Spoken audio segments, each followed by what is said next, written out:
shape. The website emphasized 3 themes that have been on Jim's mind over the course of his career: discovery, community, and service. He asked the university to share ideas with him about how UVA could lead the nation in advancing those issues. Here in the Rotunda, the original centerpiece of the university, we will start with exploring the first of those themes, discovery. The thrill of discovery is as old as humanity. The ancient Greek exclamation, of course I have to bring the Greek in, eureka, meaning I found it, captures that excitement. We're fortunate to have with us today some extraordinary faculty who are making original discoveries in their own work and sharing that excitement and insight with their students and now with us. The first speakers and panelists will explore scientific breakthroughs driven by our faculty in engineering, medicine, and the sciences.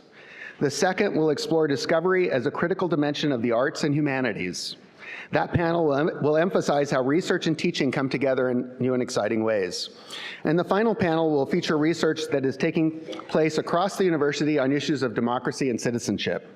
As we all know, the university was founded to educate citizen leaders in support of a fledgling democracy, and now 200 years later, this panel will discuss in conversation the big challenges facing democracies today, both at home and abroad, and the ways that contemporary university scholarship can address their challenges. At this point, I'd like to recognize the staff and faculty working in the VPR's office for their hard work in putting together this excellent program. Well, let's give them a big hand.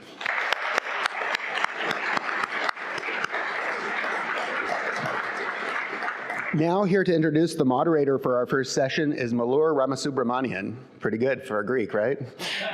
Our Vice President for Research, who has already brought so much to our portfolio in his short time here. Ram.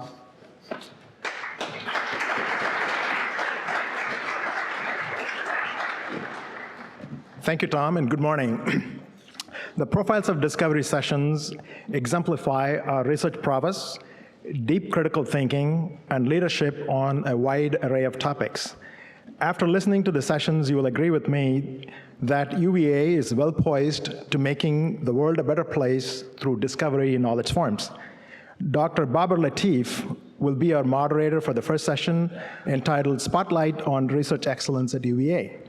Dr. Latif is a member of our UVA Board of Visitors and is an ophthalmologist in Woodbridge, Virginia. Dr. Latif is also the chairman of the Prince William County School Board. He received his medical degree from Northeast Ohio Medical University and has been in practice for more than 20 years. Dr. Latif.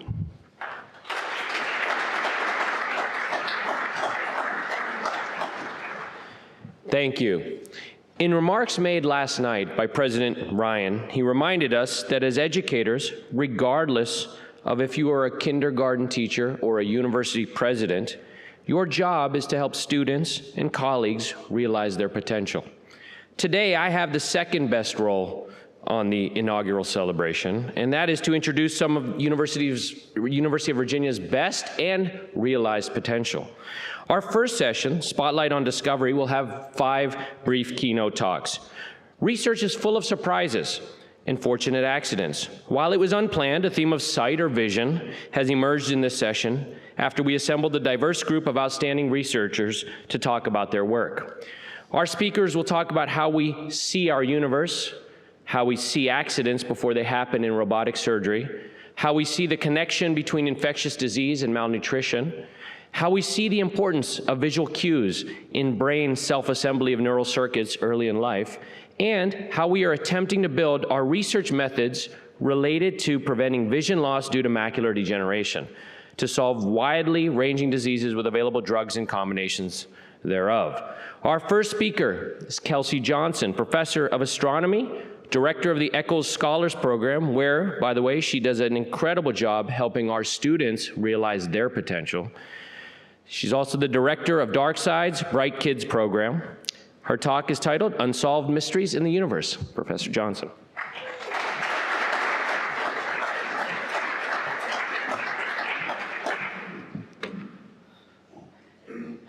All right, well, President Ryan, I'm sorry to break this to you.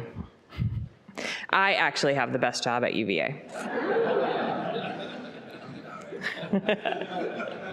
So you, by the way, actually pay me to think about the universe, which is pretty amazing. And I will say that my passion for astrophysics is rooted in something that may seem a little counterintuitive. It's rooted in the fact that we are unfathomably insignificant. We are, all of us, stranded on this tiny speck of a pale blue dot in this unimaginably vast universe. But here we are. At the same time, though, I would like to point out that we are, as far as we know, the only sentient beings in the universe capable of trying to understand it. And to my mind, this actually imbues us with an ethical responsibility, not just to try to understand the universe, but to push the boundaries of knowledge and to ask the hard questions. And I think maybe most importantly, to try to instill curiosity in the next generation. And so this is where I'm coming from as an astrophysicist. Now, you might imagine, rightly, that as we push our boundaries of knowledge and we push our techniques to their limits, we encounter problems. Here on your screen, you're seeing one such problem. This particular problem goes by the scientific name Globular Cluster. You are welcome to think of it as a fuzzy ball of millions of stars. By all means, please do so. Now, these globular clusters, or fuzzy balls of millions of stars, were kind of a source of embarrassment when I was a student. And let me explain that. So we have techniques that will tell us how old these fuzzy balls of millions of stars are. And we have techniques that will tell us how old the universe is. And back when I was a proto-astronomer, the ages we were getting for these globular clusters were older than the age of the universe. So you see the problem? Okay. Now, the reason I'm telling you, by the way, you'll be relieved to know that we have subsequently sorted that out. Everything is safe. Well, maybe not everything. But the reason I'm telling you this kind of embarrassing family secret is to underscore the fact that these globular clusters, these fuzzy balls of millions of stars, are ancient. They are almost as old as the universe itself. And if we can understand them, it can give us insight into what the universe was actually like when galaxies themselves were first starting to form, something like 12 billion years ago. Okay, so we know that these objects were formed abundantly in the early universe. And we've learned that they can occasionally form today, but we don't know how. Now, the problem is our eyes. And let me see if I can make this go. Oh, that was not what I wanted to do. I knew this was gonna happen. All right, we're just gonna let that be. The problem is our eyes. Our eyes have evolved to only see a very narrow range of color of light, but there are vastly more colors of light out there in the universe. And in order to see stars forming at all, let alone these globular clusters, we have to be able to see invisible light that's coming from within deep, dark, dense cocoons of massive clouds of dust in the universe. And we can't do that. We can't do that with our eyes. In order to do it, we have to be very creative and really tap into innovation. So in order to do that, we had to build one of the most advanced telescopes ever on the planet in one of the most remote locations on the planet. So on your screens, you're seeing a picture that was taken about 10 years ago. You might be able to make out me kind of standing there in the center. This is taken up in the Atacama Desert in Chile. This is the International Science Advisory Committee for this telescope that we were trying to build. The picture was taken shortly before we broke ground in construction. You might note the altitude is about 16,500 feet. Most of us in the picture are, sea level dwelling scientists. So you may also note the bottles we're carrying. We do have water with us, by the way, as you might expect in a desert, but the bottles we're carrying are actually canisters of oxygen that we're required to have when we're up at the site, just to give you a sense of how kind of uncomfortable it is when you're not used to being up there. So that was about 10 years ago. This is what the site looks like today. It has 60 powerful, high-precision antennas that can collect invisible light from across the universe. And I have to say that it has been an incredible joy for me professionally to watch this observatory come to life over the last decade. Now, with this powerful telescope, we can begin to probe into these cocoons. And so with our new eyes, I led a team. This is supposed to animate. Cheryl, I might need your help. Oh, there we go. I swear to God, we practiced. So with our new eyes, I led a team of international astronomers to try to observe these globular clusters when they're forming and study the conditions under which they're formed. So what you're seeing here is light that we cannot see with our eyes. This is invisible light coming from within these dark, dense dust cocoons. And by understanding how these globular clusters form, that tells us something about what was happening in galaxies 12 billion years ago, and it gives us a piece in the puzzle of how we came to be here today on our tiny speck of a pale blue dot celebrating President Ryan's inauguration. Just have to put things in perspective.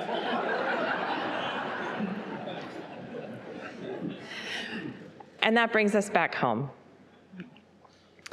One of the things I want everyone here to appreciate is that here in Central Virginia, we have an amazing natural resource in our backyards. In fact, we have some of the darkest nighttime skies of anywhere on the eastern coast. This is something I think is really important to leverage and to use to help to instill curiosity in the next generation. So we have been working to do this over the last 10 years with the Dark Skies Bright Kids program that I direct. So I founded this 10 years ago. In the preceding decade, we have invested over 20,000 hours of contact time with students across the state of Virginia. And we're trying to lay the groundwork for the next generation to make the new discoveries and advance our knowledge and ask the hard questions. Because ultimately, we are all made of stardust, and we are all in this together. Thank you.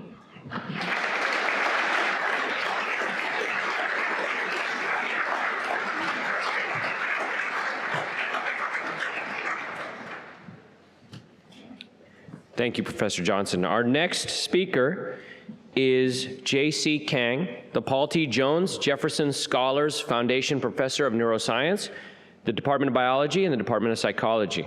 Now, I did come down here last week. We did a practice rehearsal and run through of this, and I was thrilled with the titles of these talks. So I thought this morning the session should have been called Profiles in Discovery. Wait, what? The next talk is titled The Brain, Some Assembly Required. Dr. Kang.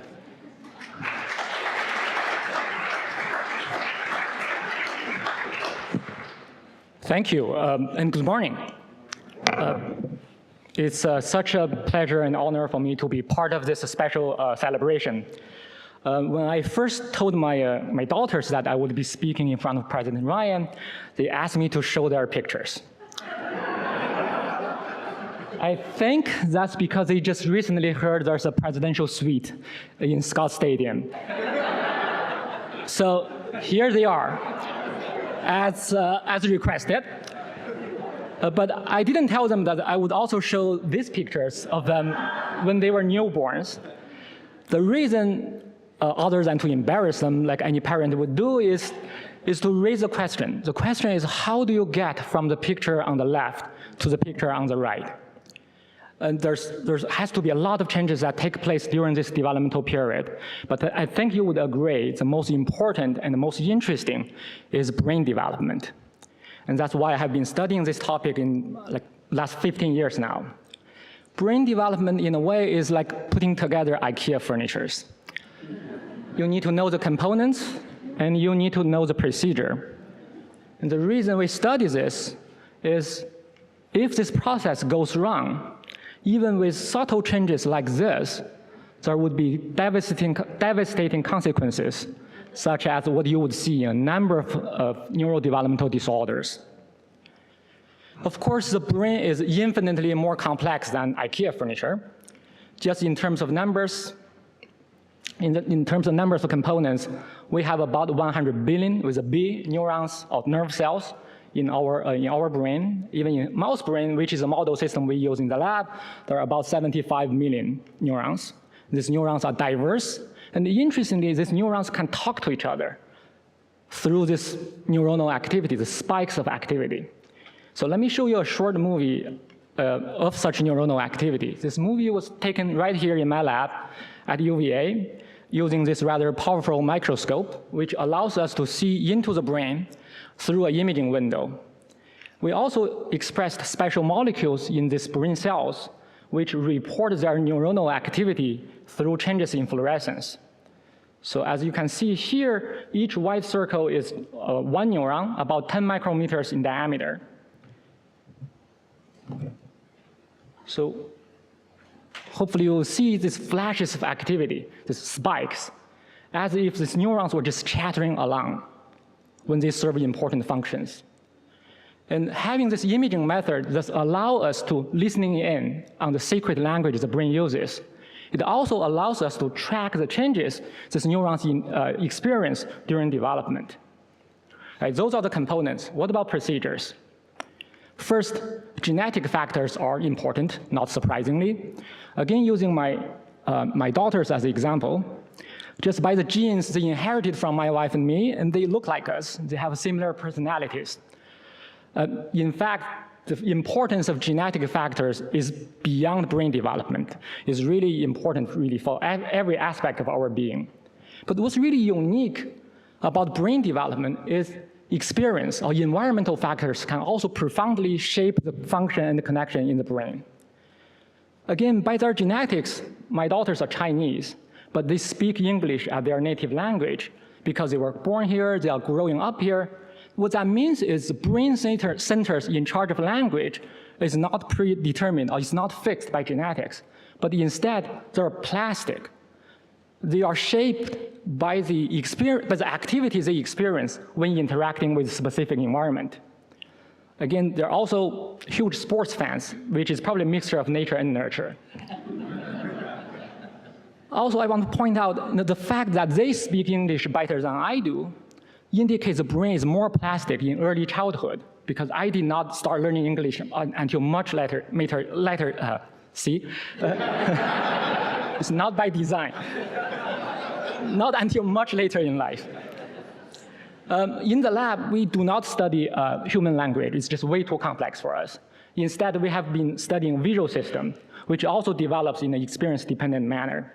A few years ago, we made a discovery on how sensory experience, in this case, visual experience, shapes connections in the function in the visual system, which has to do with the merging of the two eyes input in the brain.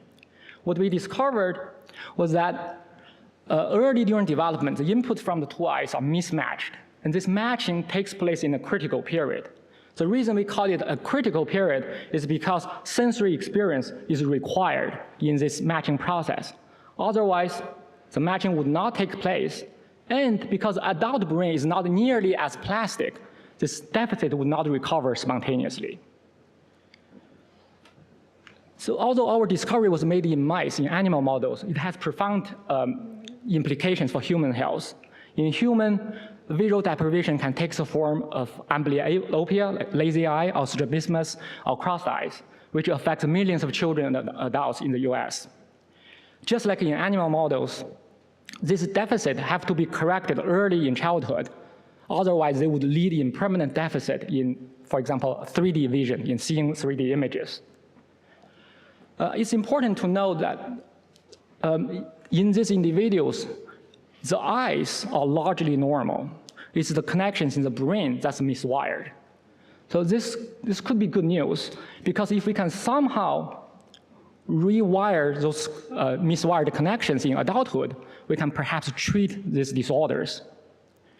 So obvious idea is to make the adult brain more plastic.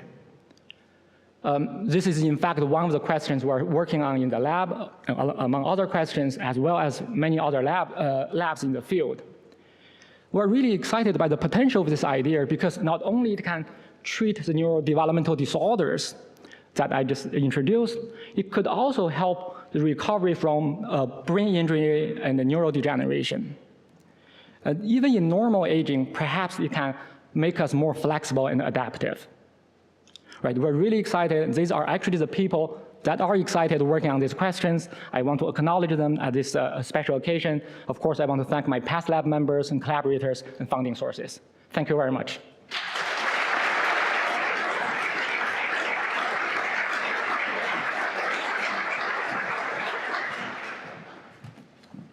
Okay, thank you. Our next speaker is Bill Petrie, the Wade Hampton Frost Professor of Medicine, Vice Chair for Research in the Department of Medicine. I think if you're part of the UVA community, like I am, and you wake up every morning, like clockwork, you get your UVA Today email, and you click that and you get to read through it. And over the last two and a half years, I've gotten to read it every day. And Bill Petrie might be one of the MVPs in our UVA Today emails in the morning. So it's an honor to introduce him. And his talk is titled, "An Ounce of Prevention is Worth a World of Cures."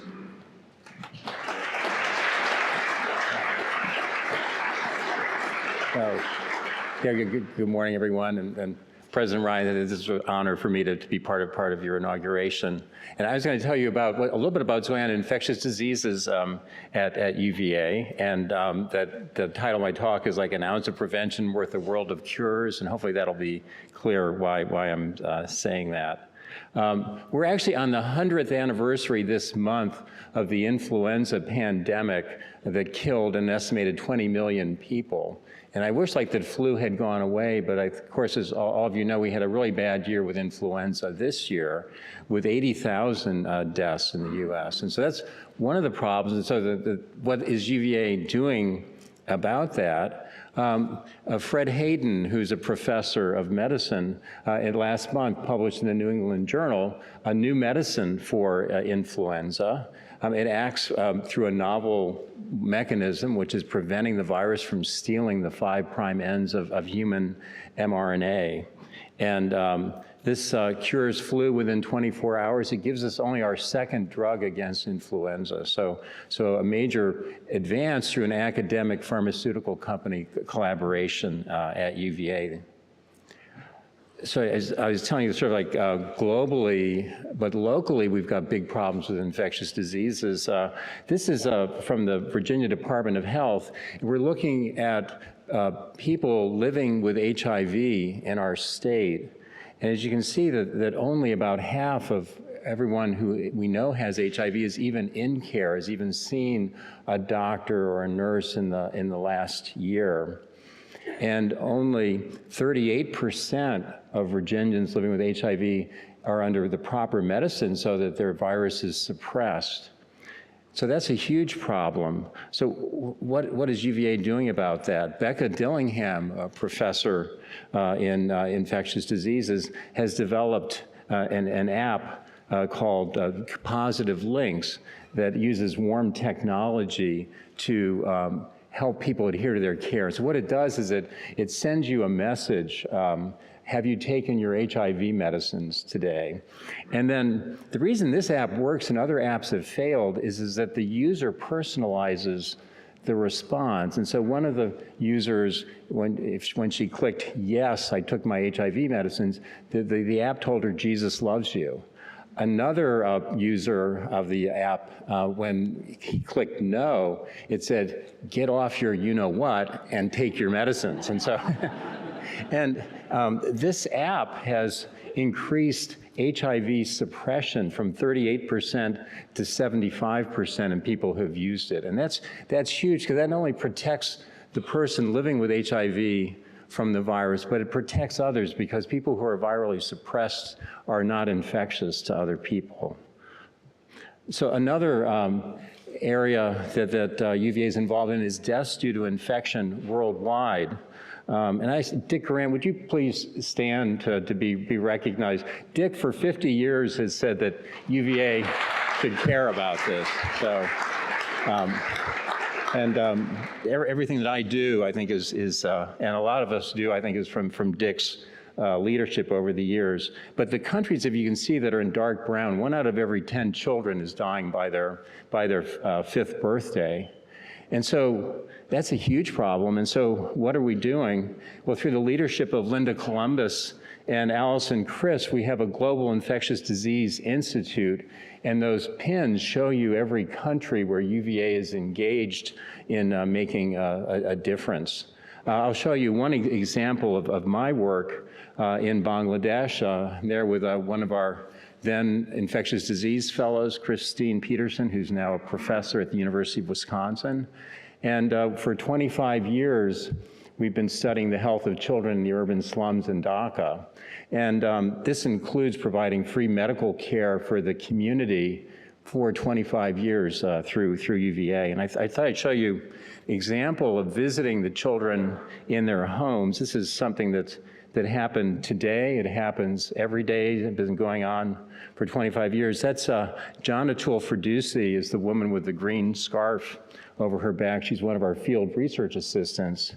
And by longitudinally following children from birth through, some of the children now like 20 years old, we begin to understand the impact of infectious diseases on their health and development.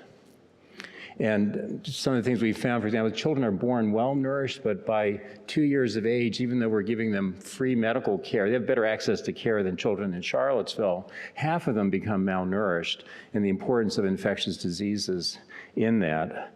I'll show you one other thing we're doing in collaboration with Chuck Nelson at Harvard. We're looking at the impact of infectious diseases on brain development. And as JC was just telling you, like the first couple of years of life when all these infectious diseases are happening are critical in brain development. And so we bring the children with their mothers into our field clinic, and they're given cognitive tests. And one of the very disturbing things about these cognitive tests is that in almost every single child, they get worse from 6 months of age to 27 months of age. I think you sort of see, like, most children are just scoring just above 100, which is the international average for this Mullen's scale of cognitive development. But by 27 months, almost every single child is now significantly below average. Well, through advanced neuroimaging, we're getting some insights into why is this happening. And one of the surprising things is that the children, you can see one of our children in the study with the EEG leads on their head, is that there's actually too many connections in the brain. And so if you look on your, I guess it's on your right, excuse me, is the connections between the hemispheres in a child with poor cognitive development in the slum versus on the right, a child with normal cognitive development. So part of the reason for doing the experiments, because it's not what we would have predicted, is that there's actually maybe a problem with what's a cell called a microglia that remodels synapses, and that it's not properly just eliminating synapses that are not needed. And so the children are probably too connected. So what does this have to do with infectious diseases? Well, we're thinking like, well, what's different from a child who's 6 months of age to a child who's 27 months of age? Well, one thing is different is a parasite. This is a parasite called Cryptosporidia. Let me see if I can make this video work here. Maybe not. Oh, there it goes. Excuse me. What we're seeing here, what those round things are, that's what you swallow in water. And then what these little worm-like things that are coming out, those are called sporozoites, and that's what invades into your intestine. And I'm showing you this video because half of the children have this parasitic infection by the time they're 1 year of age. And so this very critical time of neurodevelopment, we're seeing this parasitic infection. So Kevin Steiner, who's an infectious disease fellow, asked the question, does this parasitic infection cause you to have like a lower cognitive development? And in fact, what he's found is that this parasite actually doubles the risk of poor cognitive development.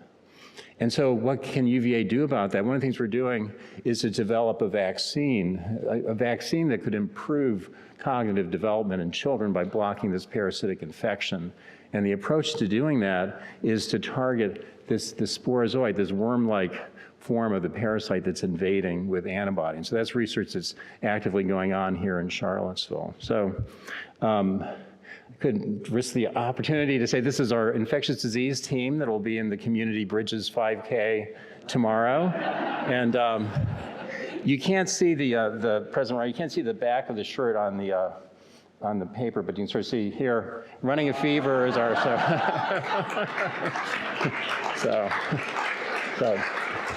but most importantly, if you look at that photo, there's students, there's PhD postdocs, there's infectious disease clinicians.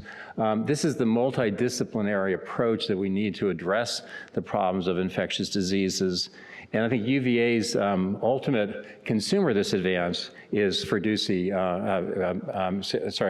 Beauty Begum, and this is her child Abu, who is one of the children in our study. And it's great to apply the interdisciplinary riches of UVA to the problems in Bangladesh. Thank you.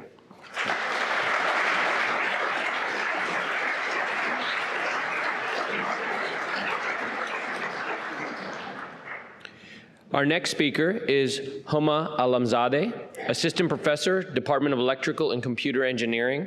Her talk is titled The Safety and Security in Cyber Physical Systems. As an ophthalmologist, every year technology continues to improve but I become more reliant on technology. And when technology goes wrong in the operating room, bad things really happen. So I think you're going to love to hear what she has to say about helping us secure our cyber physical systems. Dr. Alamzadeh.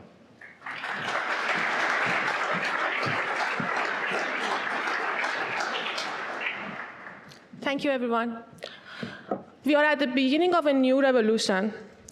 According to the World Economic Forum, this is the fourth industrial revolution, the advent of cyber-physical systems. These are the systems that are designed by a fusion of technologies, such as sensing, networking, and computing, blurring the lines between our physical world and our cyber world.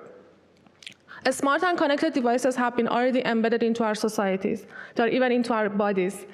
Mobile devices are connecting billions of people around the world, providing them with unlimited access to the information and knowledge. With advances in artificial intelligence, robotics, and Internet of Things, we are seeing new ways of connecting humans and machines. At the CIF-funded UVA Engineering Link Lab, faculty and students from 5 different engineering departments are working together on developing the next generation of cyber-physical technologies.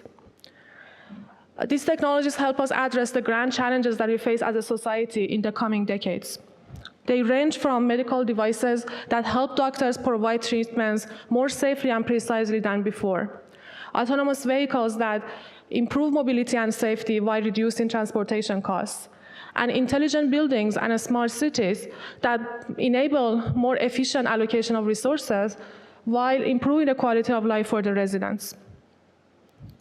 But one of the main challenges in design of cyber-physical systems is ensuring their safety and security.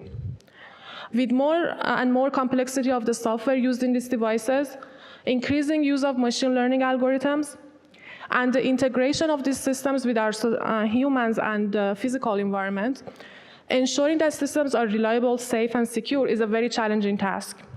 This is evident by many unfortunate catastrophic events that have happened throughout the years. Starting from the early incidents of TRAC-25 radiation therapy system that overdosed several patients in the 1980s, to the Northeast blackout of 2003 due to a software failure in the power grid infrastructure, to more recent incidents of autonomous cars, such as the Tesla S fatal crash in 2016. This is the area that my research focuses on, how we can design the next generation of resilient cyber-physical systems that can detect faults and malicious attacks before they cause catastrophic failures. I specifically focus on medical cyber-physical systems. So let's look at one example. Surgical robots used in minimally invasive surgery are one of the most complex medical devices on the market. Here you see a picture of a modern operating room where a surgeon sits a couple of meters away from a patient cart, and the surgeons, they collaborate with each other. They use a surgical console that provides them with a 3D magnified view of the surgical field.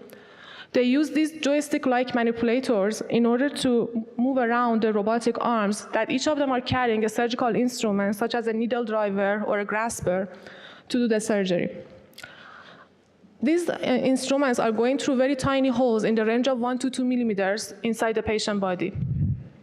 Right now, the robot is not autonomous. It's completely operated by the surgeon, but has already enabled new kinds of procedures that was not possible before. It has reduced the time of hospital stay for the patients by reducing the number of complications. Actually, at the UVA hospital, every week, more than 10 procedures are done using the surgical robots in various surgical specialties. But just imagine, a surgical procedure is going on, and the patient is under anesthesia, is already like 2-3 hours into the procedure, and then suddenly the robot makes an error and it stops working. Well, unfortunately, this sometimes happens. Our analysis of FDA data over the last 14 years show that on average, once in every 100 procedures, an unexpected adverse event might happen. These are events such as device malfunctions due to the software glitches or hardware faults, or human errors that might cause minor injuries or even complications after the patient leaves the hospital. The goal of our research is to reduce the number of adverse events by improving the reliability and safety of surgical robots. We are specifically focused on design of real-time monitoring systems and simulation training systems that can improve the situational awareness of the surgeon during surgery. So let's look at one simple example. On the right side, you see a video of a surgical task where the surgeon is using a grasper instrument to move a surgical fragment, in this case a surgical kit, from a target location within the patient body to another location, and then whether it drops it or take it out from the body. On the left side, you see the same task simulated on the surgical robot platform in our lab. If you look more closely at the trajectory of the instrument inside the patient body, you see that depending on where we are at during the procedure, which specific segment the surgeon is operating, there are different kinds of safety constraints that he or she needs to enforce to make sure nothing wrong happens and there is no harm to the patient.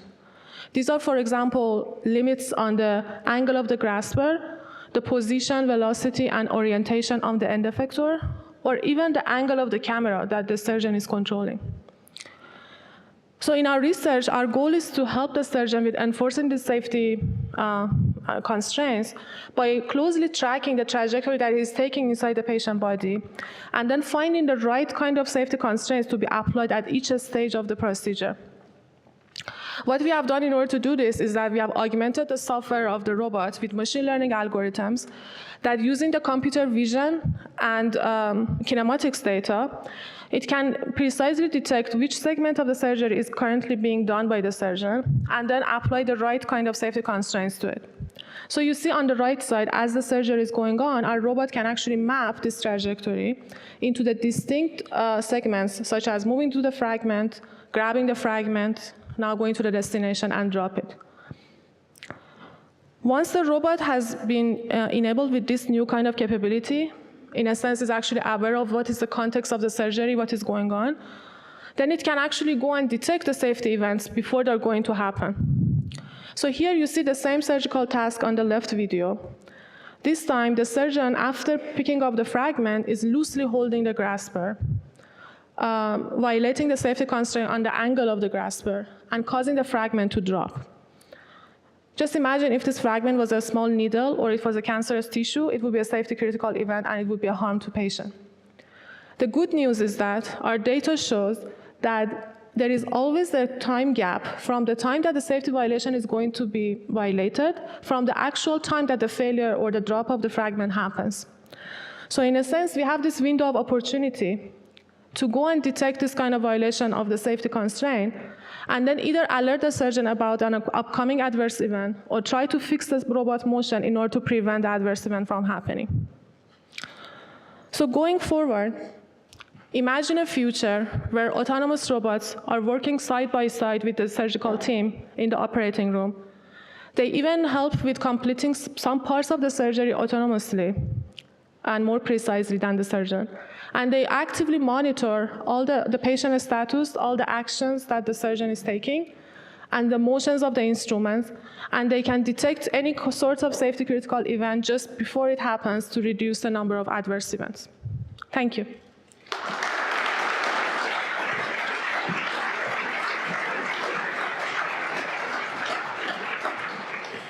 Okay, our final speaker for this session is Dr. Jay Ambati, the DuPont Geary III Professor of Ophthalmology, Vice Chair for Research, Founding Director of the Center for Advanced Vision Science. Dr. Ambati is the NIH's Director's Pioneer Award winner. His team is on the verge of curing macular degeneration, and their new work is potentially Nobel Prize worthy. His talk is titled 21st Century Therapies, Systematizing the Serendipity. I'm going to take a minute here to tell you that I met Dr. Ambati in 1996 when I was a first-year resident at the University of Rochester. He was my chief resident. He has been my mentor since then. He very humbly titles his talk, Systematizing the Serendipity. You know, luck, the old saying, luck is when preparation and opportunity meet. I think that after you listen to what Dr. Ambati has to say today and what they're looking to do, he's going to systematize luck.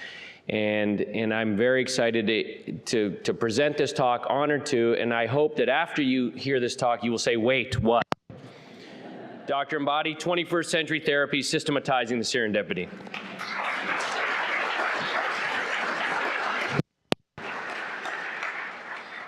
Good morning, everyone, President Ryan. We're on a quest to end blindness caused by a disease called macular degeneration. One serendipitous finding led us to discover a drug that could become the first cure for this blinding scourge. And what we've done for this one disease by chance, we now want to do for hundreds of diseases on purpose. Let me take you on that fascinating journey today. Vision is so extraordinary that our brains are wired almost as if they exist only to see. No wonder, since we perceive the beauty of the world first and foremost through our eyes. And when we lose this most precious sense, as can happen in people with macular degeneration, it can be devastating. Today, macular degeneration is a worldwide epidemic that dwarfs Alzheimer's disease and most cancers combined. What is this macula? Quite simply, it's prime real estate in the heart of the retina that allows you to see the world in high definition. And why does it die in this disease? That is the mystery my team and I have been laser focused on solving. And over the last decade, as we've unraveled this mystery, we've rewritten the textbooks. We discovered in macular degeneration an excess of a toxic substance called ALU, which activates a part of the immune system called the inflammasome, a kind of molecular juggernaut that kills the retina. So how do we stop this inflammasome? Well, we move forward by stepping back. It turns out that ALU replicates itself much in the same way that the AIDS virus, HIV, does, by using an enzyme called a reverse transcriptase. This spark ignited a simple yet profound question. Could we use antiretroviral drugs already approved for AIDS against ALU as well?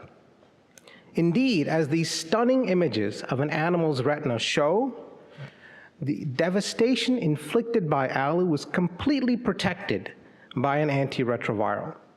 And this serendipitous discovery has now brought us to the cusp of potentially preventing blindness in millions across the world.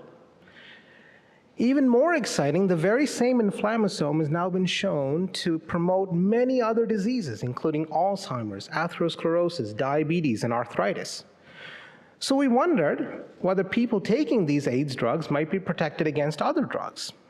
To find out, we created a consortium of the country's largest health insurance databases and analyzed the records of more than 150 million people. That's half the country.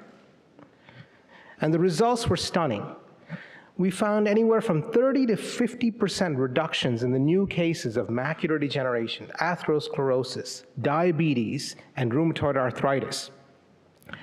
With this momentum, we've teamed up with a biotech company to launch clinical trials of safer and more effective versions of these drugs called comovidines against several diseases. We found one drug for a handful of diseases by chance. Now we want to do that for hundreds of drugs for countless diseases on purpose. This kind of transformative idea is really what we need at a time when our country is facing major health challenges. Americans have more diseases and are taking more prescription drugs than ever before. All the while, fewer new drugs are being approved. And for the first time in a generation, life expectancy in America is actually falling. So traditional approaches to drug discovery are being exhausted, and there are clarion calls for bold and innovative new approaches. The old ways of drug discovery, of finding a needle in a haystack using biology and chemistry, have run out of steam. So we propose a new third way, using the big data of real-world human outcomes to rapidly and inexpensively repurpose existing drugs for new treatments, for new diseases. In other words, when all the low-hanging fruit has already been picked, it's time to pick the fruit that's already on the ground. And antiretrovirals are just one example of this. Think of all the untapped therapeutic potential gathering dust on pharmacy shelves or freezer burn in big pharma's warehouses. We want to realize this potential through a bold new Virginia initiative for accelerating therapies of repurposing, or Viator. This consortium initiative will touch every corner of our grounds and tap the depth and diversity of 10 schools and centers. To do what? Quite simply, to unleash the power of big data archaeology to do good on a global scale. A single patient's data has enormous amounts of information. Hundreds of millions of records constitutes a veritable explosion of data. So we use the immense power of cloud-based supercomputing to intelligently mine thousands of FDA-approved drugs and tens of thousands of disease codes so that we can identify unexpected connections among them. And we can do this by leveraging the latest in machine intelligence, or AI, and using customized algorithms and clustering heuristics. We can make astonishing discoveries of the sort that led us to conclude that patients taking an antidepressant are protected against heart disease, or patients taking an anti-diabetic drug are protected against Parkinson's disease. And these stunning examples are merely the tip of the iceberg. This powerful 3M approach of combining medical expertise and machine intelligence and mathematical algorithms will unearth a vast array of new therapies from old drugs. All the while, this intelligent data archaeology approach will shave years and billions off the time and cost of new drug development. By transforming data into drugs, UVA will be celebrated as the preeminent world leader of a pioneering approach of developing not only new cures, but new preventions in a smart, speedy, and sustainable way. Viator could also become the Google of clinical repurposing for drug repurposing queries. All in all, this blue sky project will usher in a wave of new research and clinical activity and expand economic development throughout the Commonwealth and beyond, serving as a prime example of low-risk, high-reward innovation. But most importantly, it rises to the challenge that President Ryan has laid out to us of making the world a better place. And it will do so through dramatic and immediate impacts on human health. What started out as a bad day for macular degeneration is going to be a bad decade for many diseases. We found one drug by chance. With UVA support, we can find 100 drugs on purpose. Together, we can change the course of 21st century medicine right here at UVA. I invite you to join us on this exciting mission. Thank you very much.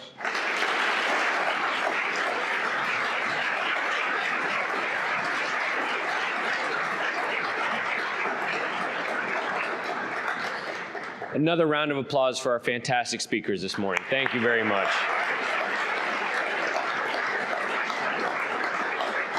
Well, I have to thank the audience for coming. It looks like we have a standing room situation here. Fantastic. I'm going to hand it off to our next moderator. Talitha LaFloria will be the moderator for the next session, titled Integrated Practices, Excellence in Research and Teaching. Talitha is the Lisa Smith Discovery Associate Professor in African and American Studies in the Carter G. Woodson Institute at UVA. She is a 2018-19 Andrew Carnegie Fellow, completing a book on Black women and mass incarceration. Professor LaFloria is a nationally recognized scholar and author of the award-winning Chained in Silence, Black Women and Convict Labor in the New South. Her written work and expertise has been profiled in The Atlantic, Miss Magazine, The Nation, Huffington Post, and For Harriet. Thank you, Talitha.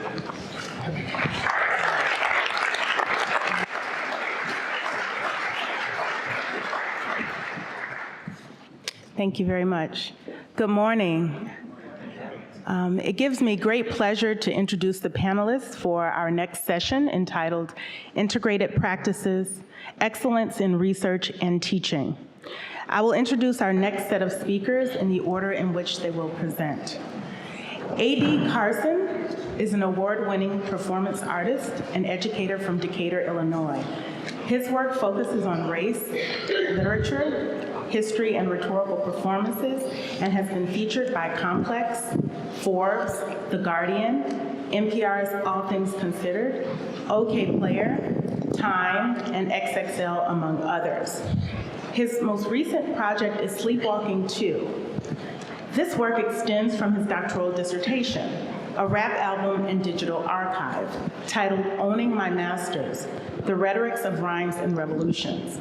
These and other projects are available to stream or download, free from adthegreat.com. Carson is currently assistant professor in hip hop and the Global South at the University of Virginia. Tim Cunningham is an assistant professor at the School of Nursing with a joint appointment in the Department of Drama. He also serves as the director of the Compassionate Care Initiative, where he works with a team of more than 80 compassionate care ambassadors and staff to provide free classes and workshops on self-care and resilience. Cunningham's first career was as an actor and clown. He served as executive director of the international nonprofit Clowns Without Borders before studying nursing. As an emergency trauma nurse, he has worked in various urban and humanitarian settings, including the West Africa Ebola outbreak, the 2010 Haiti earthquake, and most recently, the forced migration of Rohingyas in Bangladesh who have escaped the genocide in Myanmar. He completed his doctoral work at Columbia University, where he studied resilience and humanitarian aid. Willis Jenkins is professor of religion, ethics, and environment at the University of Virginia, where he teaches courses in the religious studies department in the global sustainability major. Jenkins is the author of 2 award-winning books, including The Future of Ethics, which won an American Academy of Religion Award for excellence. At UVA, he convenes the Environmental Studies Initiative, serves on the leadership team of the Environmental Resilience Institute, and is co-director of the Coastal Futures Conservatory, a transdisciplinary research lab. Chad Wellman is professor of German studies, with appointments in history and media studies at the University of Virginia. He teaches and writes on European intellectual history, media and social theory, and the history of technology and the university. His published work includes Becoming Human, Romantic Anthropology and the Embodiment of Freedom, Organizing Enlightenment, Information Overload and the Invention of the Modern University, and The Rise of the Research University, a source book, with Louis Menand and Paul Reiter. He is currently completing his new book, Permanent Crisis, The Humanities in a Disenchanted Age. He is co-director of the college's new curriculum and principal of Brown College. Finally, Barbara Brown Wilson is an assistant professor of urban and environmental planning and the director of inclusion and equity in the School of Architecture. Her research and teaching focuses on the history, theory, ethics, and practice of sustainable development and on the role of urban social movements in the built world. Her work is often change-oriented and community-engaged. meaning she collaborates with community partners to identify pathways for regenerative community development that create knowledge to serve both local and academic communities. She is a recipient of the 2018 UVA All-University Teaching Award and the author of 2 books, Resilience for All, Striving for Equity Through Community-Driven Design, and Questioning Architectural Judgment, The Problem of Codes in the United States. Let's give our panelists a warm UVA welcome.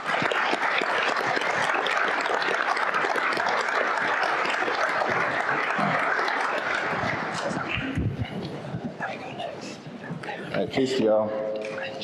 When I say peace, you say peace back. All right. All right. It's a time for the rhyme version of high-flying action, attacking the boards, dispersing the personal words for the purpose of my trying to write right. It's like light shining in the mind. I'm a diamond in the rough. Off of the cuff, you bare arms and couldn't understand the fitted flow that snapped back like rubber bands. It's for the fans spinning records, consecutive artists who disregard what executives think and execute, set and shoot. Letters to my progeny who hopefully will know I was a dope MC. Dopamine delivery. Slithery snakes I bitterly break for minimum stakes, literally. These metaphors are like similes. Similes are metaphors that are better for your comprehension. Break lines to make you stop and listen. Stop your wishing for a pot to piss in. You ought to listen, start envision higher. Trying to eat, reach for a kitchen. So I teach rap. I teach about rap, and I also teach through rap. In the department, in the music department, we have a rap lab where the students think and create and record, and we have open hours 2 days a week where anyone is welcome to come and do this work with us. All other times, it's their space to work and create. And just about any time you walk by that room, you might see them or hear them doing what they do there. Many of the thinkers who've been most influential to me have employed ideas about the underground in some form or fashion. Think about the number of things that occur in full view of everyone, yet no one seems to see it happening. Hip-hop culture has seemed to me hyper-visible for as long as I can remember, yet speaking to a world through rap music works as kind of a filter. It's like, never been stupid, but won't assume it of you, but if you can't see my picture, I ain't painting for you. It's just music I make for you to listen to. Don't confuse it with what it's not. If you can use it, you should use it. If not, then do it you too. It ain't for you to condemn or condone it. I make it, then I say it, and I own it. But it's not exactly invisibility either. It's something different. And this something is what we're trying to get at in the classes that I teach and in that lab, to push forward through the tension created by what's spoken but not heard and what's heard but never spoken, to think about what it means to embody a voice that if spoken live in front of other humans, things being how they are now and maybe how they've always been, and perhaps always will be, especially if we don't pay attention to how we listen and whose bodies we feel we can treat in which ways. These aren't just questions about how knowledge is produced and reproduced, or who gets considered when we talk about knowledge production, but we're also thinking about personhood more generally, humanness. Through hip hop, we're thinking about the past, the present, the future, and engaging everything in the world we can to articulate the stakes. Hip hop culture and rap music are present all across this university, this town, this country, this world, and it's being used to teach all kinds of things, as many of us already know. I use dopeness as a metaphor because, well, this is a country that certainly understands drugs and capitalism. That being the case, it makes sense for us to see hip hop culture packaged with the products of many academic disciplines.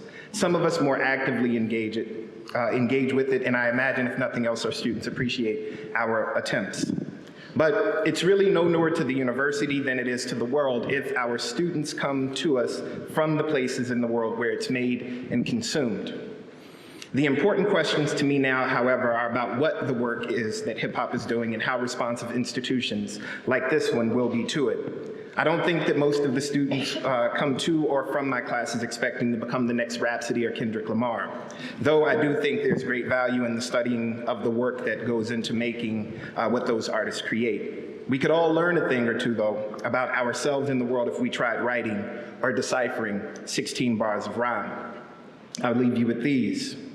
It's time for the rap version of first-person literature. They say they want it, I give it for sure. Giving it pure, giving them more than what they might expect. Serial scribble, like writing them checks. And I'ma milk it for all that it's worth. Pardon the curse, but fuck it, I started from dirt. So it ain't greed. Imagine that I was a seed, started to grow. They thought it was weeds. I prove without a doubt. Can't prune the flowers out. I was bound to reach it. Shower sprout, now I tower over my nemesis. I not only speak it, love it, or just leave it. Even if you inhale, exhale, breathe it. Now I'm trying to lead it, mean it, be it, dream it, see it, touch it, teach it. Sensei, when I slay it, y'all. If we talking about G, I'm MJ with an 8-ball.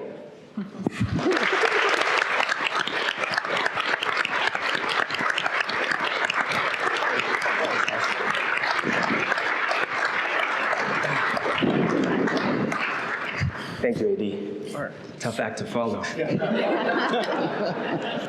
Put him last. Here's the game.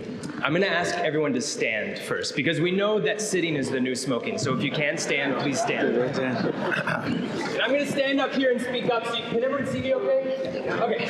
Here's the game. Finger up in the air if you can. Just like this. Knock, knock. Woo. I love the delayed laughs from that one. That was not the game, but this is the game. Fingers up a little higher, and I want your finger going in a clockwise direction, okay? So like dance class, I'm gonna face this way in case you're struggling with which way that is. Everybody going this way? Rule of the game is not to change direction, meaning not to go counterclockwise with your fingertip, okay? Here we go. Keep that going this way, and then very slowly, I want you to lower your hand so you're still spinning with your finger pointing up in front of your face. Bring it a little bit lower in front of your chest and your torso, and now look down on your fingertip. You're laughing, ma'am. What's going on? You switched directions. You had one rule for this game, people. You all see that? Did it work for everybody? If not, I'll talk to you afterwards and show you how to fix it. What happened? Perspective. Perspective. What if this is suffering? And this is the way that we are brought up to look at suffering and react to suffering and work with suffering. But what if we can train our learners? And when I say learners, I mean nursing students, medical students, undergraduate students from across grounds. Can we learn to look at it differently? What if this is burnout in nursing and medicine, which we know is on the rise? Last December and January, I had the opportunity between the fall and spring semesters to work in a Rohingya refugee camp where we treated hundreds of patients a day. I worked as a nurse. My clown hat was off, nurse hat was on. And we heard horrific stories of arson, assault, children being shot in the back as they fled from Myanmar to try to get to this camp in Bangladesh. And as we heard those stories, I kept thinking to myself, what gets these people living in this camp out of bed in the morning to keep moving forward? And I witnessed it every day as I heard the stories. I saw profound levels of gratitude, of familial connectivity, of patients knowing they weren't going to get seen that day because we were overcrowded, putting other families first because they said, you're sicker than I am, every single day. So I asked, what gets you out of bed in the morning? What drives you? That's the same question I ask my students. Usually the first response from the students is coffee.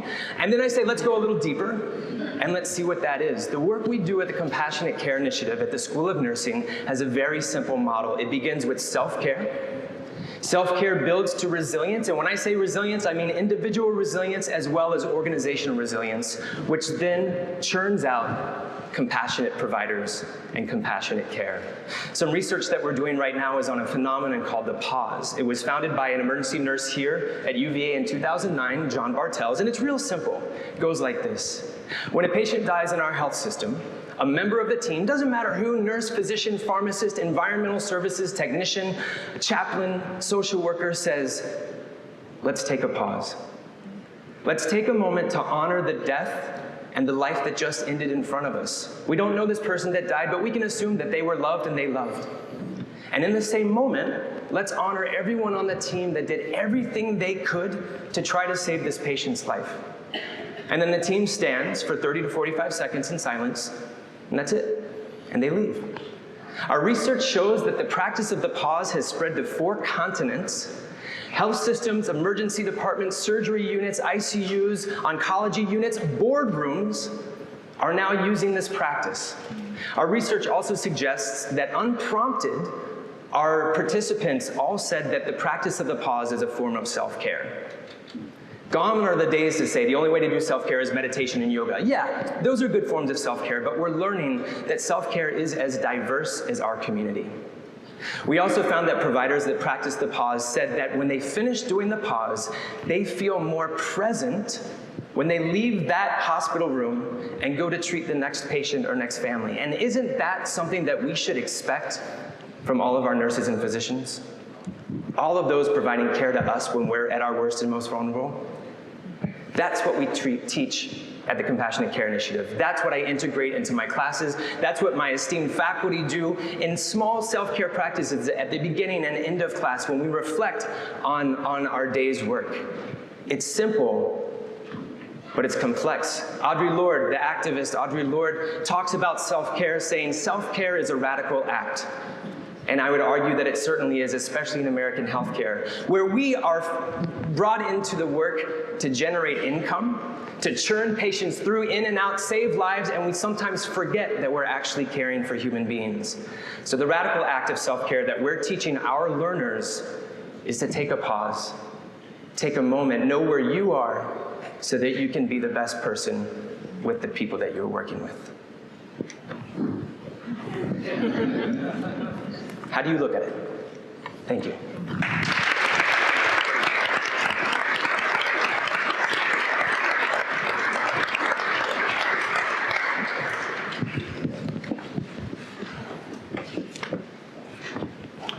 So I teach ethics as a lab class.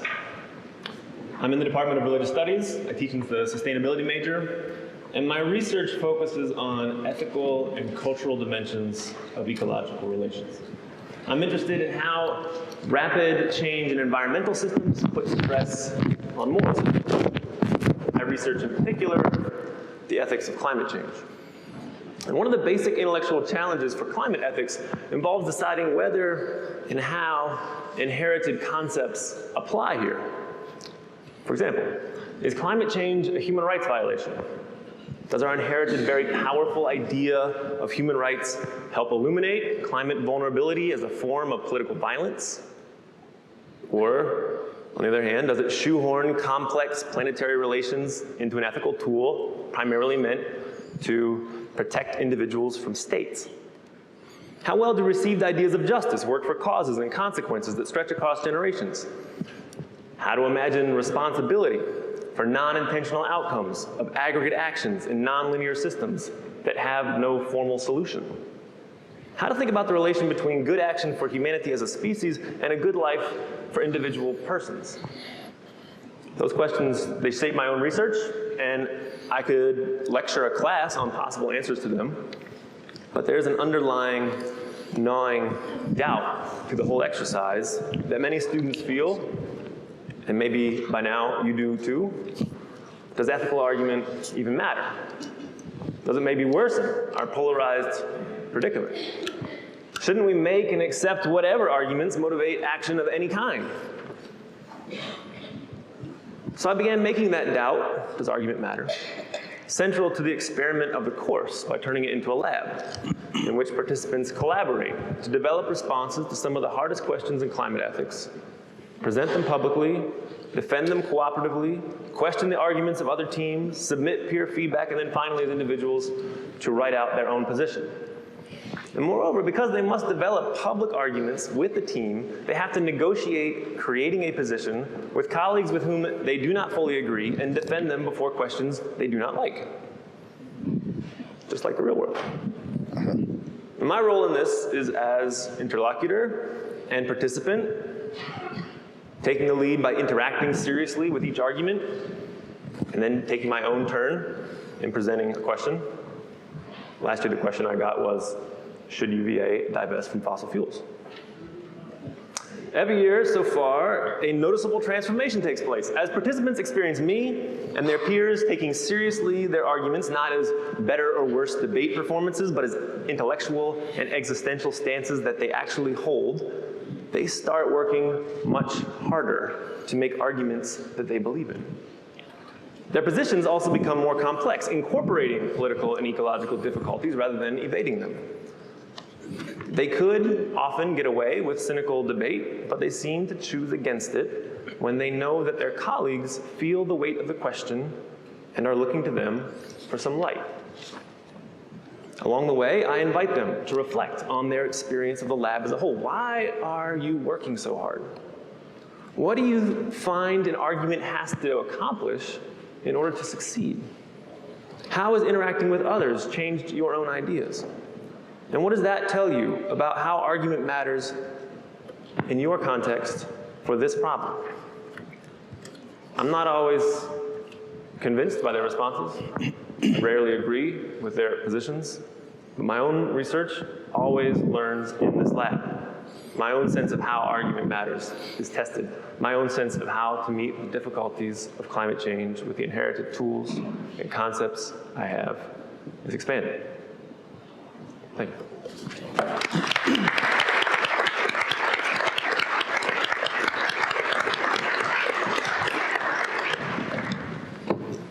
Good morning, I'm Chad Wellman.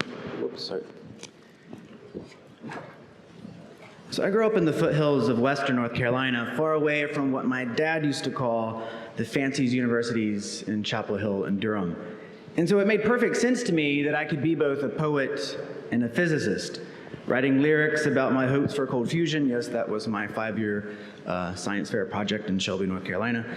But also lyrics about the muddy, hot, broad river where we caught catfish every Saturday. And then when I left to go to the North Carolina School of Science and Mathematics, the nation's first public boarding school, the school for nerds from North Carolina, I worked in a physics lab, but I also helped my hallmates write poems or essays about the poems of Emily Dickinson. And so it made perfect sense still until I was 18 that all these things belong together. In fact, things belong together. The instruments of the lab, as well as the things and stuff of poetry. It wasn't until I got to college that I learned that this wasn't how the world was, how things were done. There were majors, there were departments, there were disciplines, there were degrees, there were institutions, and my advisor told me that I had a year, maybe 2, but then I'd have to choose. Well, here I am, about 20 years later, and I only kind of chose. I think I teach, I research, I write about 2 things mainly: the history and philosophy of education and the history and philosophy of technology.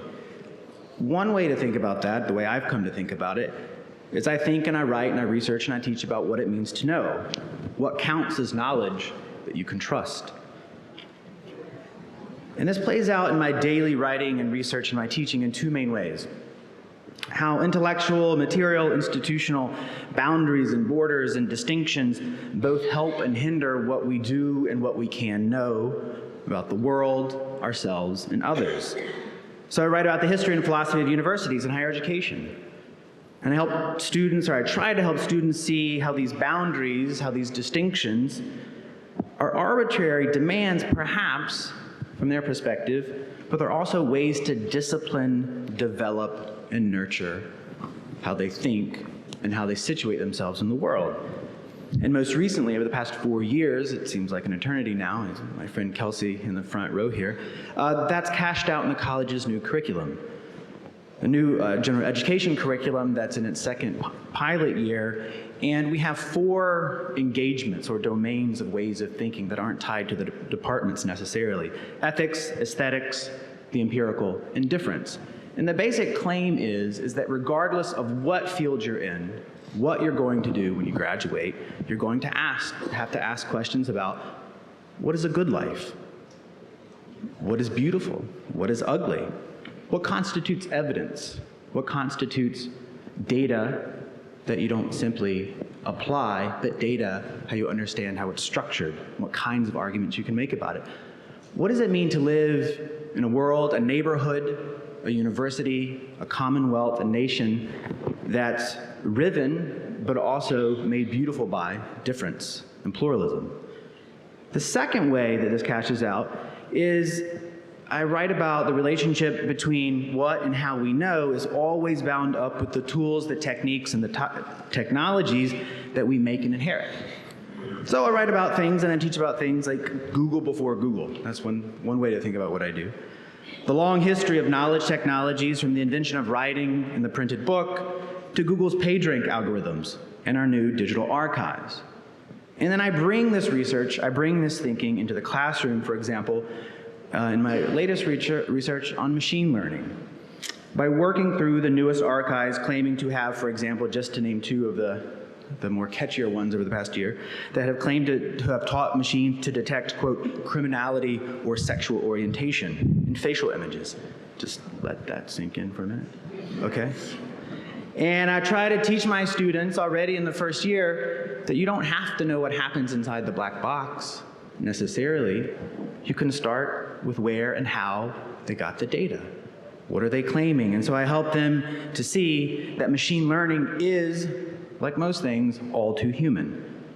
And my goal in all of this, the books that I write, the articles that I write, the essays that I think about, the research projects that I'm involved with labs here in the US and Canada, and the new curriculum, everything I teach. Two main goals. One, I try to show them, I try to tell them, and I encourage my colleagues to come together and demonstrate to them that knowledge isn't a product that you possess, like some gold nugget that you cling to tightly.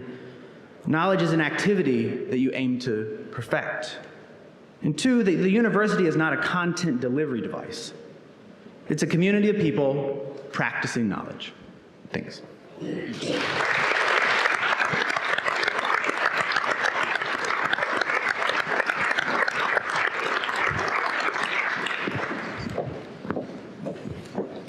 Good morning. Good morning. I'm the last one. You're almost chatting. Like the public university, the field of planning's code of ethics includes a commitment to serving in the public interest. My teaching and research focus on how urban planning accounts for and remediates the distance between our collective values and the effects of our practices. This means identifying patterns, disparities that the built world perpetuates, and then collaborating with others towards the redress of these inequities. Charlottesville illustrates many of these inequitable patterns all too well. We are a town surrounded by productive farmland, while 18% of our residents live with food insecurity, compared to 12% statewide. The local infant mortality rate and juvenile incarceration rates are 3 times higher for Black families than white.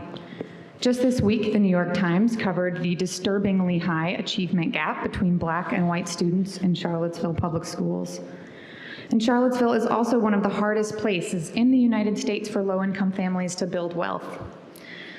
For students, practitioners, and researchers without previous exposure to these disparities, grappling with the effects of structural inequity and our own positionality within them can be disorienting.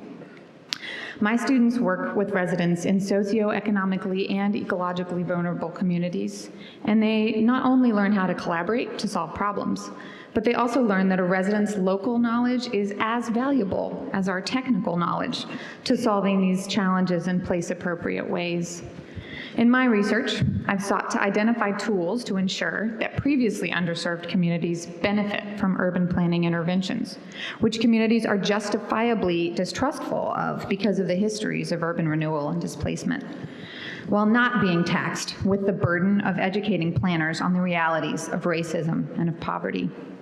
If our students are to become future leaders who utilize their knowledge for the betterment of our collective communities, then we must not only teach them technical skills, but also how to become good listeners, good neighbors, and good partners. For the past few years, I've been teaching through a local partnership that helps my students and myself understand best practices in community-driven design. Friendship Court is a community of 150 families living in place-based Section 8 housing on 12 acres just south of the downtown mall here in Charlottesville.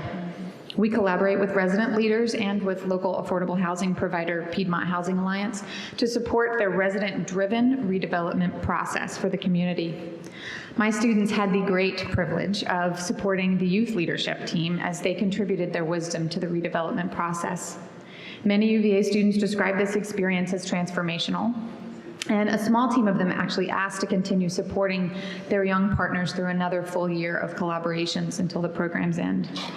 We learned so many things, but I'll share 2 truths today that also come out in my research on community-driven design processes across the United States.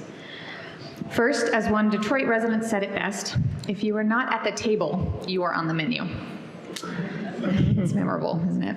And indeed, when resident leaders living at Friendship Court are paid as consultants for their time and their contributions to land use discussions, the knowledge they bring to the discussion is invaluable. And second, as a colleague in Biloxi reminded me, you cannot ask people to check their trauma at the meeting room door. In the age of increasing climate volatility, more and more communities must learn to recover from collective grief while making important land use decisions. I teach my students how to process their own emotional experiences, how to make space for the healing others might need to participate in the planning process, and how to build relationships on earned trust, on reciprocity, and on mutual respect. Thank you. Awesome. Thank you.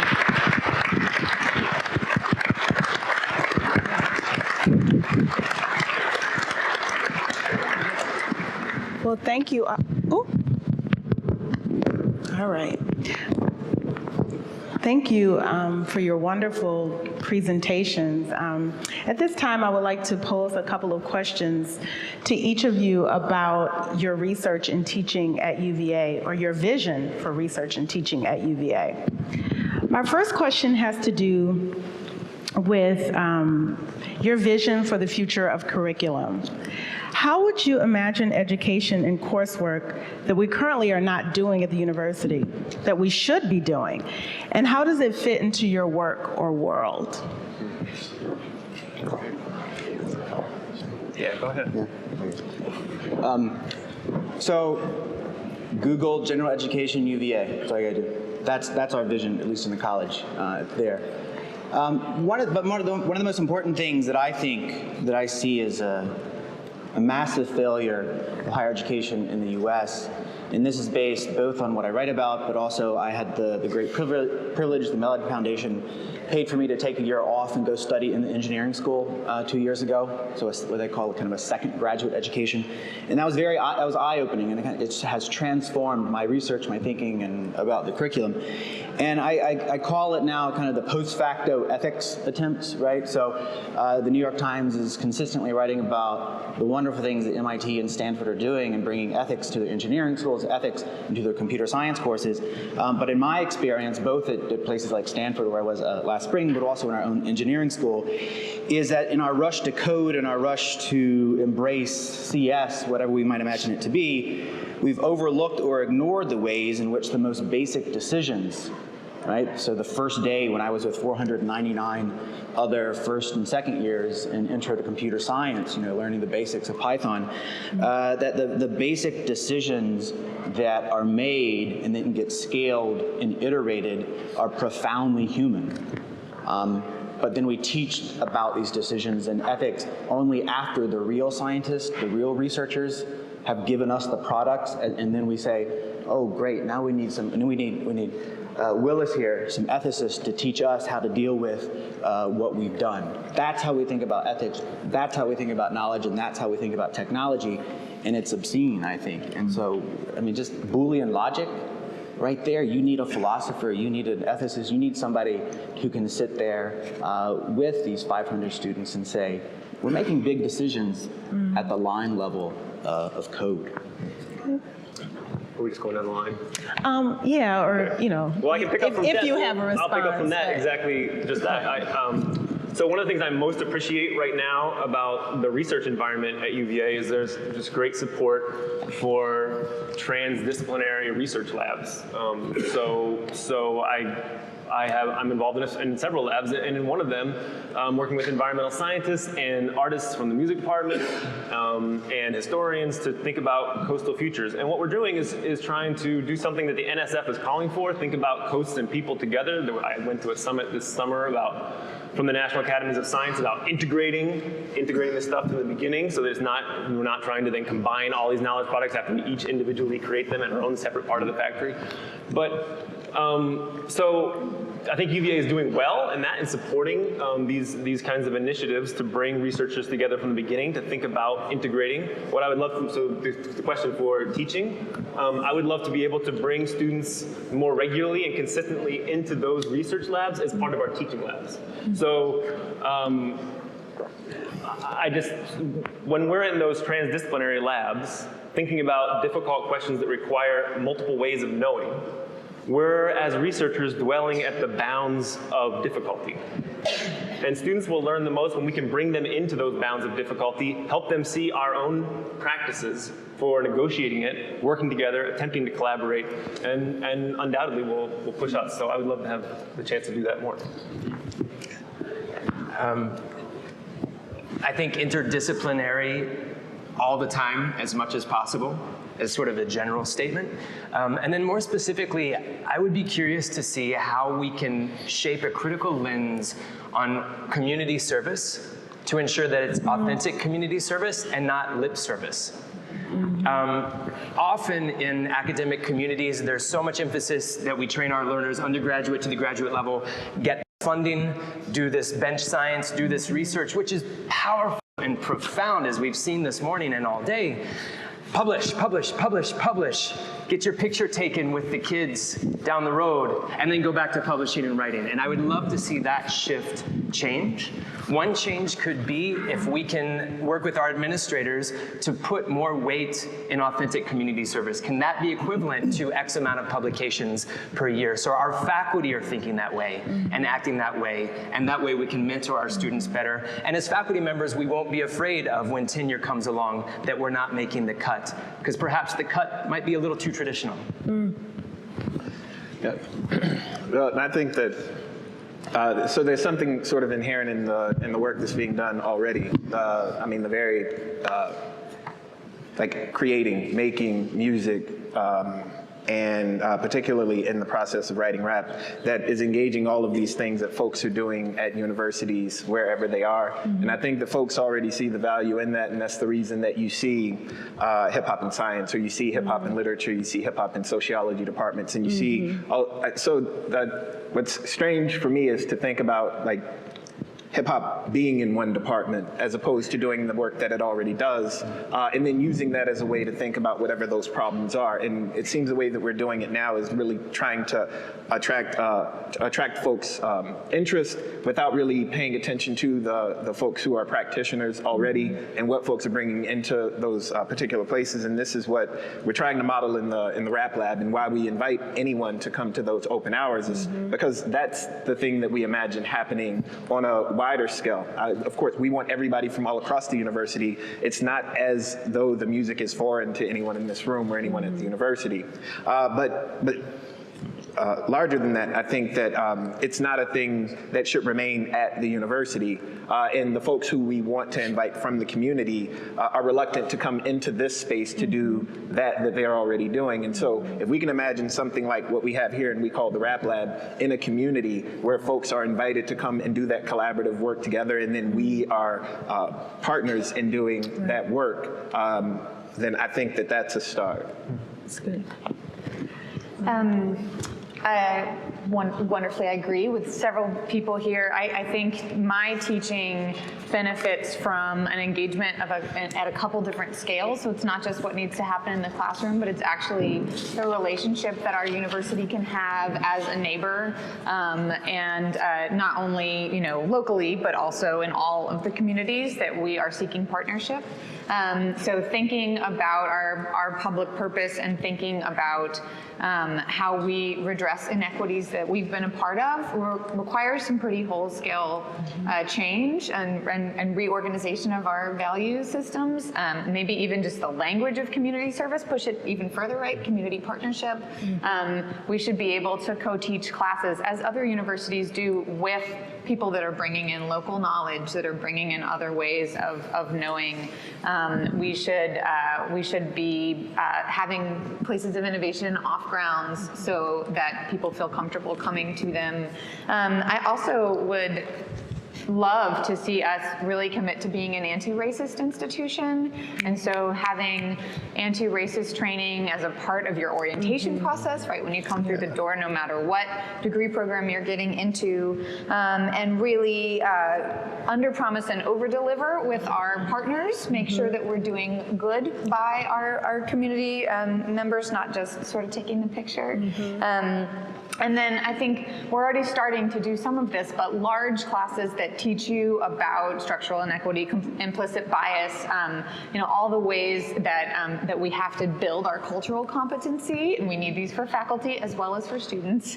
And then that allows us to have partnerships on a smaller, deeper level that are one-to-one or some ratio, and not just about like planting bulbs or painting a fence, but actually learning in a collaborative way. So it requires a shift in the way we're thinking, and even a shift in processes like IRB, where we're, in our internal review board, we're supposed to be checking our ethical standards and how we are, putting people at risk in terms of our research. And we've just recently worked with public housing associations of residents to actually develop a community review board, which would allow them to set the standard and, reframe the questions and really allow people in.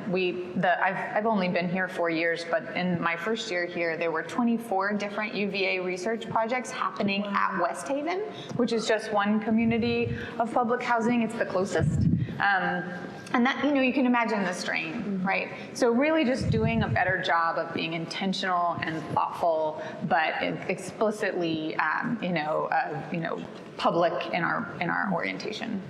Excellent. So we are coming toward the end of our time, but we have about maybe 3 minutes. The next question that I have is an important one, I believe. And so if you could limit your responses to about maybe 20 or 30 seconds. I want to know, what investments, in your opinion, by the university would facilitate greater opportunities for integrating teaching and research?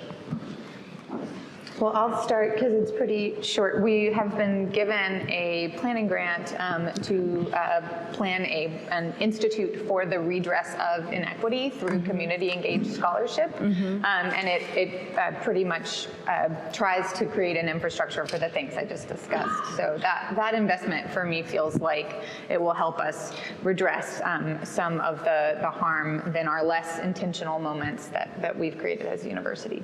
Okay. Yeah, and I agree with, and I also just think that as a part of initiatives such as that, something like I mentioned with the Rap Lab, that is not situated right here, but, out in the community where folks have access. Okay. I think investments across the board to inject arts into every other school at the university to say that there is a clear voice across the board. And I'd also like to say if we could work off an abundance model rather than a scarcity model, we might find more creative opportunities if we know we've already made it. How do we grow from there? Durable investments in high-risk, integrative ventures. That's it. Okay. So last spring, I got this weird email inviting me to Stanford by the provost and a few other people around the country who work on humanities, kind of liberal arts.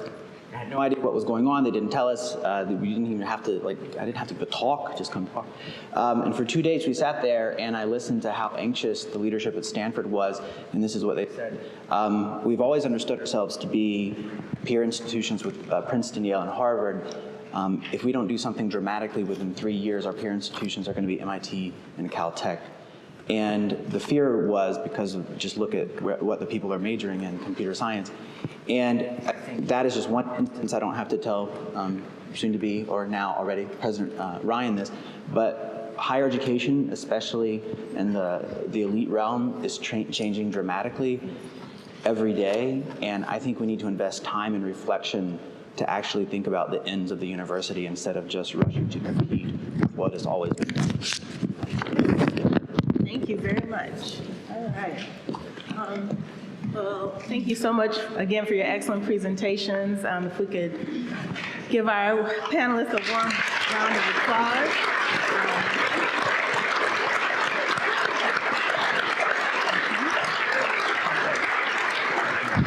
So I would like to introduce our next speaker. Next, we have a panel discussion on democracy and citizenship. The moderator for this session is Melody Barnes. Melody is the co-director of policy and public affairs for the Democracy Initiative, and also professor of practice for the Miller Center and a distinguished fellow at the School of Law. So thank you, guys.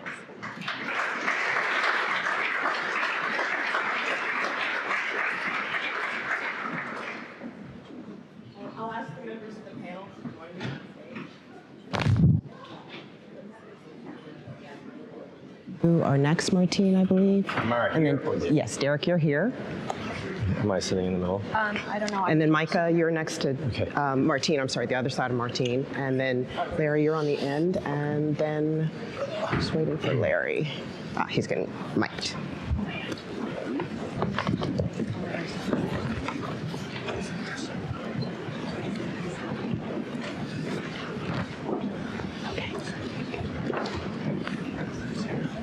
To see you. Wonderful. Well, good morning, everyone. It is terrific to be here, and I know we are what stands between you and the rest of your day and lunch and other activity, but I think that you will find this to be a wonderful panel. Again, my name is Melody Barnes, and in a minute I'm going to introduce the members of the panel, but just to give you a sense of what we're going to focus on. I believe it was Kelsey who started us off this morning by reminding us that we're stardust and we're all in it together. So then that raises the question, if we're all in it together, how do we organize ourselves? And democracy has certainly provided that kind of architecture here in the United States and in many places around the world. But democracy is challenged right now. And there are a number of people who would ask the question, should we even consider democracy to be an appropriate foundation? And then there are others who believe that it is, but then they are concerned about its durability, particularly given the acceleration of the challenges and the significance of the challenges facing democracy both here at home and around the world. So this panel of Democracy All-Stars will help us think about and answer some of those questions. In particular, what is it that we here at the University of Virginia can do about those challenges? So with me on the panel this morning, we have Derek Aldridge, who is the professor at the Curry School of Education and director of the Center for Race and Public Education in the South. Next to him is Micah Schwartzman, who's the Joseph W. Doran Research Professor of Law and the director of the new Karsh Center for Law and Democracy. Next to him, we have Martine Halverson-Taylor, who's Associate Professor of Religious Studies and co-director of the Religion, Race, and Global Democracy Lab in the Democracy Initiative. And then next to her, we have Larry Terry, who's the Executive Director of the Weldon Cooper Center for Public Service and lecturer in public policy at the Batten School of Public Policy. And last, but certainly not least, we have Larry Sabato, who's University Professor of Politics and the Director for the Center of Politics here at the University of Virginia. Micah, I want to start with you. You just became director of the Karsh Center, and in reading about your perception of your work and your mission, I read one of the things that you said is that you expressed a sense of concern and urgency about the need to repair the damage that's been done to principles of democracy. Before we start to talk about the work of repair, I'm wondering if you could tell us from your perspective and through your lens what some of those threats are. What is it? Why do we have to do this repair work? All right, can I just say thanks first for including me? I have to say, because Jim Ryan is sitting right in front of me, that he's the reason I'm here. I don't know if he'll remember this, but he recruited me as a law student many years ago now, and so I should say thanks for that. I'm glad to be here. You asked a large question, and I think there are many causes for the damage that's been done over recent years to democratic principles and norms. I don't think there's one particular cause we can point out. It's obviously a large phenomenon, but the broader factors I think are there's a sort of fairly common convergence on the idea that economic insecurity, that we have such enormous wealth inequality and wage stagnation, that there's a sense that people have lost a hope that they're going to have a better life than their parents, that they're economically stuck, that creates a kind of anger and a populism that channels that anger. It's combined with cultural resentments that take racial and ethnic form, long-seated prejudices that politicians can tap into. And then I think we've got, on top of all of that, fairly standard forms of political resentment. I mean, distrust of elites that are channeled through breakdowns in ordinary democratic processes. And we just put all of that together and we get a toxic result. And I think we'll talk more about how we might begin to respond to that. But I think that those trends converging leads to an opening for an authoritarian style of politics and to an attack on democratic principles and norms. And we see that attack take various forms, but it includes assaults on independent institutions like the judiciary, like the free press, like law enforcement institutions, and on and on. And the Carr Center was created, it's just in its inception now, but to start to think about not only the causes of this democratic breakdown, but also some of the mechanisms of it, the political tropes that these attacks take a familiar form, and we can begin to study and understand those forms, and then to start to think about responses.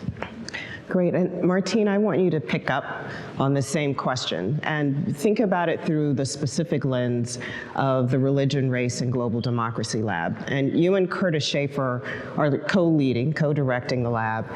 And you all have written, quote, that religion and democracy have organized, maintained, and riven societies in multiple ways. And race, paired with religion, has been a powerful tool for social differentiation and political stratification. So given that, what concerns do you have, and what trends are you seeing domestically and globally? Thank you.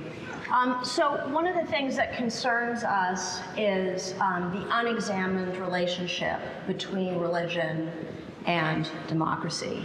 So religion is a very powerful force. It may be the only force that can rival the nation state, for better or for worse. It crosses boundaries, it crosses geographical boundaries, it crosses economic boundaries.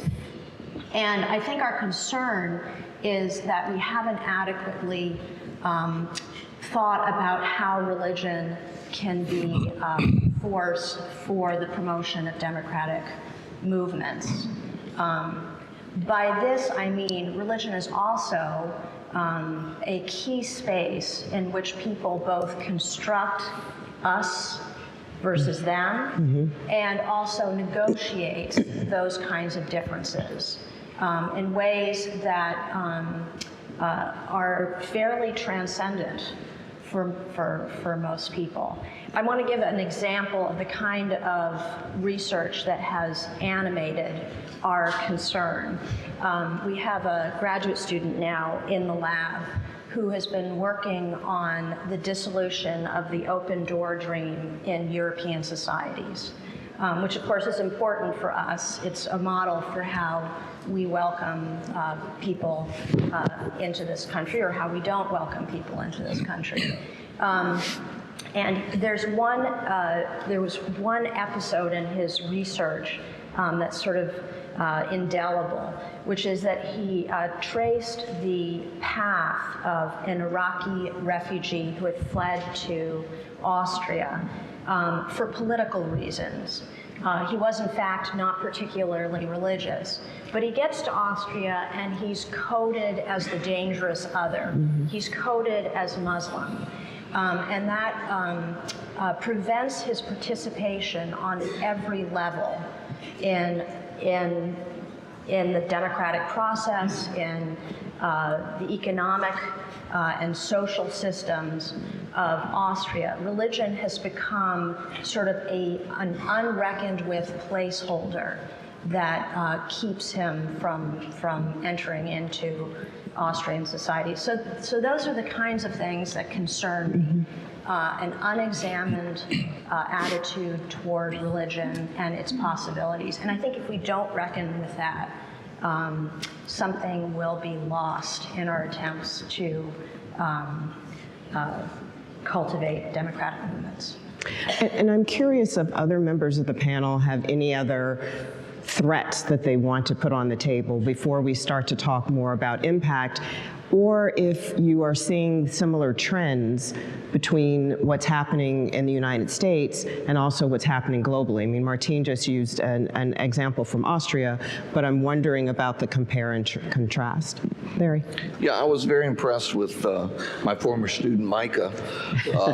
He was so diplomatic. I see why you recruited him and why he's been so successful, because he tiptoed around the big orange elephant that is connected to many of these problems. But we'll try to avoid partisan politics in honor of our new president's inauguration. I know you don't want to hear anything about that, but everything Micah said, and I'm sure he didn't intend it this way, but I interpreted it this way because I believe it, is connected to political trends, yes, in other countries, but we've encouraged a lot of those trends. It's centered right here in the United States, and we all see the results. We all love to quote Thomas Jefferson about here we are not afraid to follow the truth wherever it may lead, nor as long as reason is left free to, nor to tolerate any error as long as reason is left free to combat it.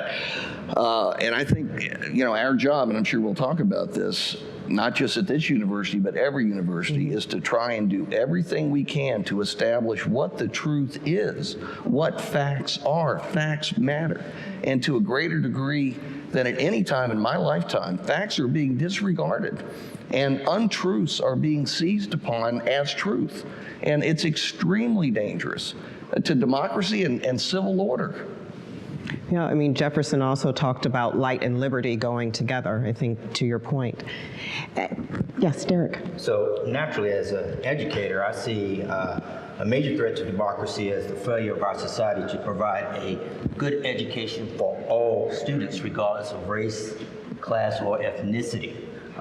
Just recently, 2 authors wrote an essay that was published in the New York Times. Did you all read that article? That's making its way on social media, making its way around social media. They pointed that the disparities in education between black and white students in Charlottesville was astronomical, and that's reflected across the country. And if that's not a threat to democracy, I don't know what is. So we really need to develop some innovative ways to address these disparities beyond just talking about these deficits that black children have, and I hope we'll talk about this when we talk about solutions later on, but we need to look at the social forces that perpetuate those inequities. And Larry, and you're right, we're going to talk a little bit more about that. In fact, hopefully spend most of our time talking about how we address the solutions to the threats you all have put on the table.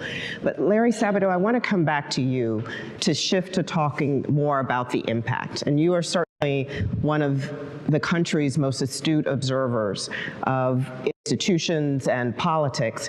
And I'm wondering if you can talk more about how you see the threats that we've talked about having an effect on American democratic institutions and our politics. Well, how much time do I have? There are so many threats. Well, people are hungry, so. Let's take an immediate one. All right? Okay. The threat to the free press. And there are lots of excesses in the free press, and I've had probably 1,000 arguments with individual reporters and news organizations about all kinds of things over many decades. But they're absolutely essential to the functioning of our system. And they're under broader attack than they have been, again, at any time in my lifetime. It's hard to believe that so many people are willing to deconstruct one of the major checks on political power, all political power, both parties, all people in public office, people in other significant positions. So that would certainly be one that I would cite immediately. Creeping authoritarianism, which is connected to an attack on the free press, that's obvious everywhere. And again, I think it's very obvious in the United States. Bringing both together, last night, a person with great power praised a congressman for body slamming a reporter, just to cite one example. And there have been so many. These are real threats. They're immediate threats. And we at a university, and all universities, should focus on this.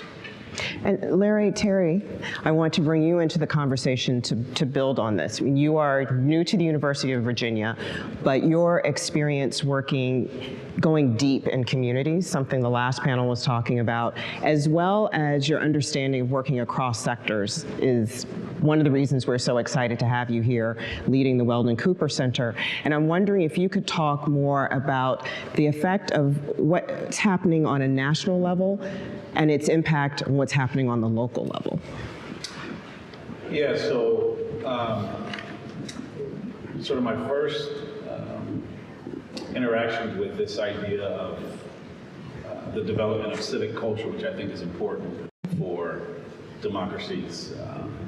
For me, that happened back in 2004. I was a new doctoral student at that time, and I had been sent to the Republic of Montenegro, former Yugoslavia, to do some State Department-sponsored work.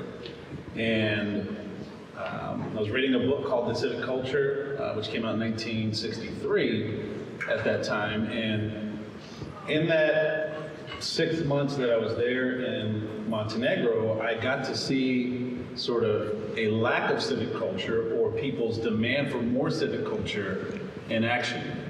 And right out in front of my apartment, every Monday evening, 6 o'clock on the dot, I would see this mass of people coming down the street, young, old, everyone demanding independence from Serbia. And they would be there every day, or every Monday on the dot, and engaged and sing songs. But it was, for me, the first time I was able to see that this is what activation looks like. So as I came back to the States, I started watching and looking for this more. And I think we're at that point now where that is happening here in this country, where if the sort of foundational principles of having a civic culture are having trust in our institutions, believing in access, believing in fair treatment, we're seeing it sort of more widespread, where we're saying these things are not right. So at a local level, this is happening in many ways. You're seeing it through increased activism. I come by way of Dallas, Texas. That's my hometown. And a couple of years ago, there was a high school where it was noted that there were elevated levels of lead in their drinking water. And for years, they were saying, please just give us new facilities. The ceilings were falling, old books. And so finally, the students said, this is enough. And they just started to walk out. So they would not go back into this building until someone finally responded to them to say, this is not fair. Meanwhile, on the north side of Dallas, in the suburb, they're building $55 million football stadiums. So the disparity there is massive. And the students are saying, well, what about us? And so they're being sort of taking part in this civic culture. We have to advocate for ourselves because no one else is going to. So they found a new facility. I think we're also seeing it in the form of activation, where I think a lot of organizations around are saying, you know, we want people to be more active, but many just don't know how. So how do we give them the capacity, the knowledge to advocate, to participate, to teach how to build coalitions? There's an organization here in Virginia called Engage Virginia, where that's what they do. They go into communities to try to give the tools so people can stand up and speak for and on behalf of themselves. And then the final point I want to say that I've really seen at a local level is this idea of people trying to get access to institutions and offices that maybe traditionally haven't wanted to do so, or even thought that politics or government is a place for them to operate. I was recently notified that in Dallas, Texas, a person who I know, young guy, decided, you know what, I'm sick of seeing the corruption in our system. His city council member was indicted for corruption charges, for $500,000 of bribes that he accepted. So he said, you know what, that's enough, I'm gonna run.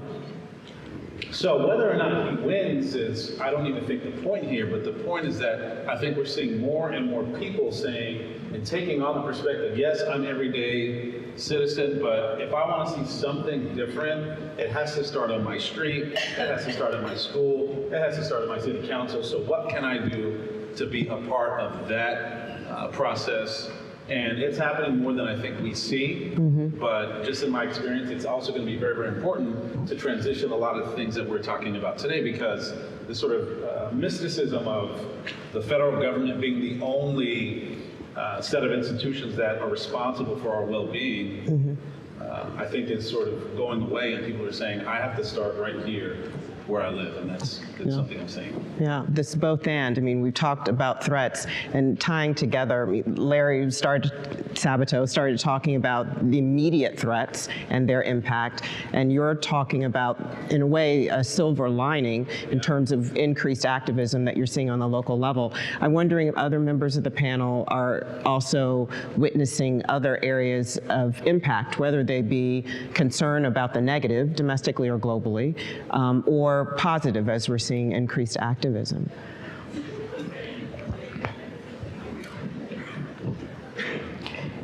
If not, okay. Go ahead, Larry. I think the benefits of increased activism are, I think they're in part beneficial because we have gotten to this point where even within the Cooper Center, this idea of what does civility look like? And it's often said that civility means that we just have to respect one another, yes, but it also means that when we discuss certain things, we also have to do a good set of listening, but we also can't just leave it there, and that there has to be a good set of actions that are attached to that. And so I think some of what people are getting sort of tired of in the sort of state that we're seeing is tired of the discussion and a lack of action. And so a lot of this sort of grandstanding and making things political, but not a lot of things are changing. So how can we, yes, be civil, but also be action oriented? And I think that that's something that we're seeing really happening now, and people pushing for more policy, people pushing for administrative and bureaucratic changes to reflect the values of what we think are democratic and what the values of the people really are. As well. Larry? I'm all for civility. That's terrific. But you also have to make a decision. And the most important decision is voting, and we're about to get a test on whether people really care or not, and whether they want to see some of the norms that have been broken or destroyed, whether they want to see them restored. And it's coming up in 18 days. Voter turnout in the United States is miserable, even at the presidential level. You get 55 to 60% if you're lucky. Midterm years, maybe mid to upper 30s. Let's see if we go well into the 40s. It's still awful. It ought to be, much higher than that, which we can all play a role in encouraging that is higher turnout. But if things are moving in the right direction, one of the first signs is increased voter participation from everybody, whatever their side. They have to be engaged, and being civil is important. But as I say, making a decision is more important than being civil. Right. Right, and the construct from the beginning, constitutional republic, a representative democracy, is the fact that we have the ability and the responsibility to take charge and to make change. One of the things kind of to that point and the idea of difference and solutions and how we move forward, and Derek, I want to come to you, is that in addition to the rigorous research that happens at a university and in the academy, we want to think about ways that we can have an impact, that research can translate into difference. And you launched the Center for Race and Public Education in the South.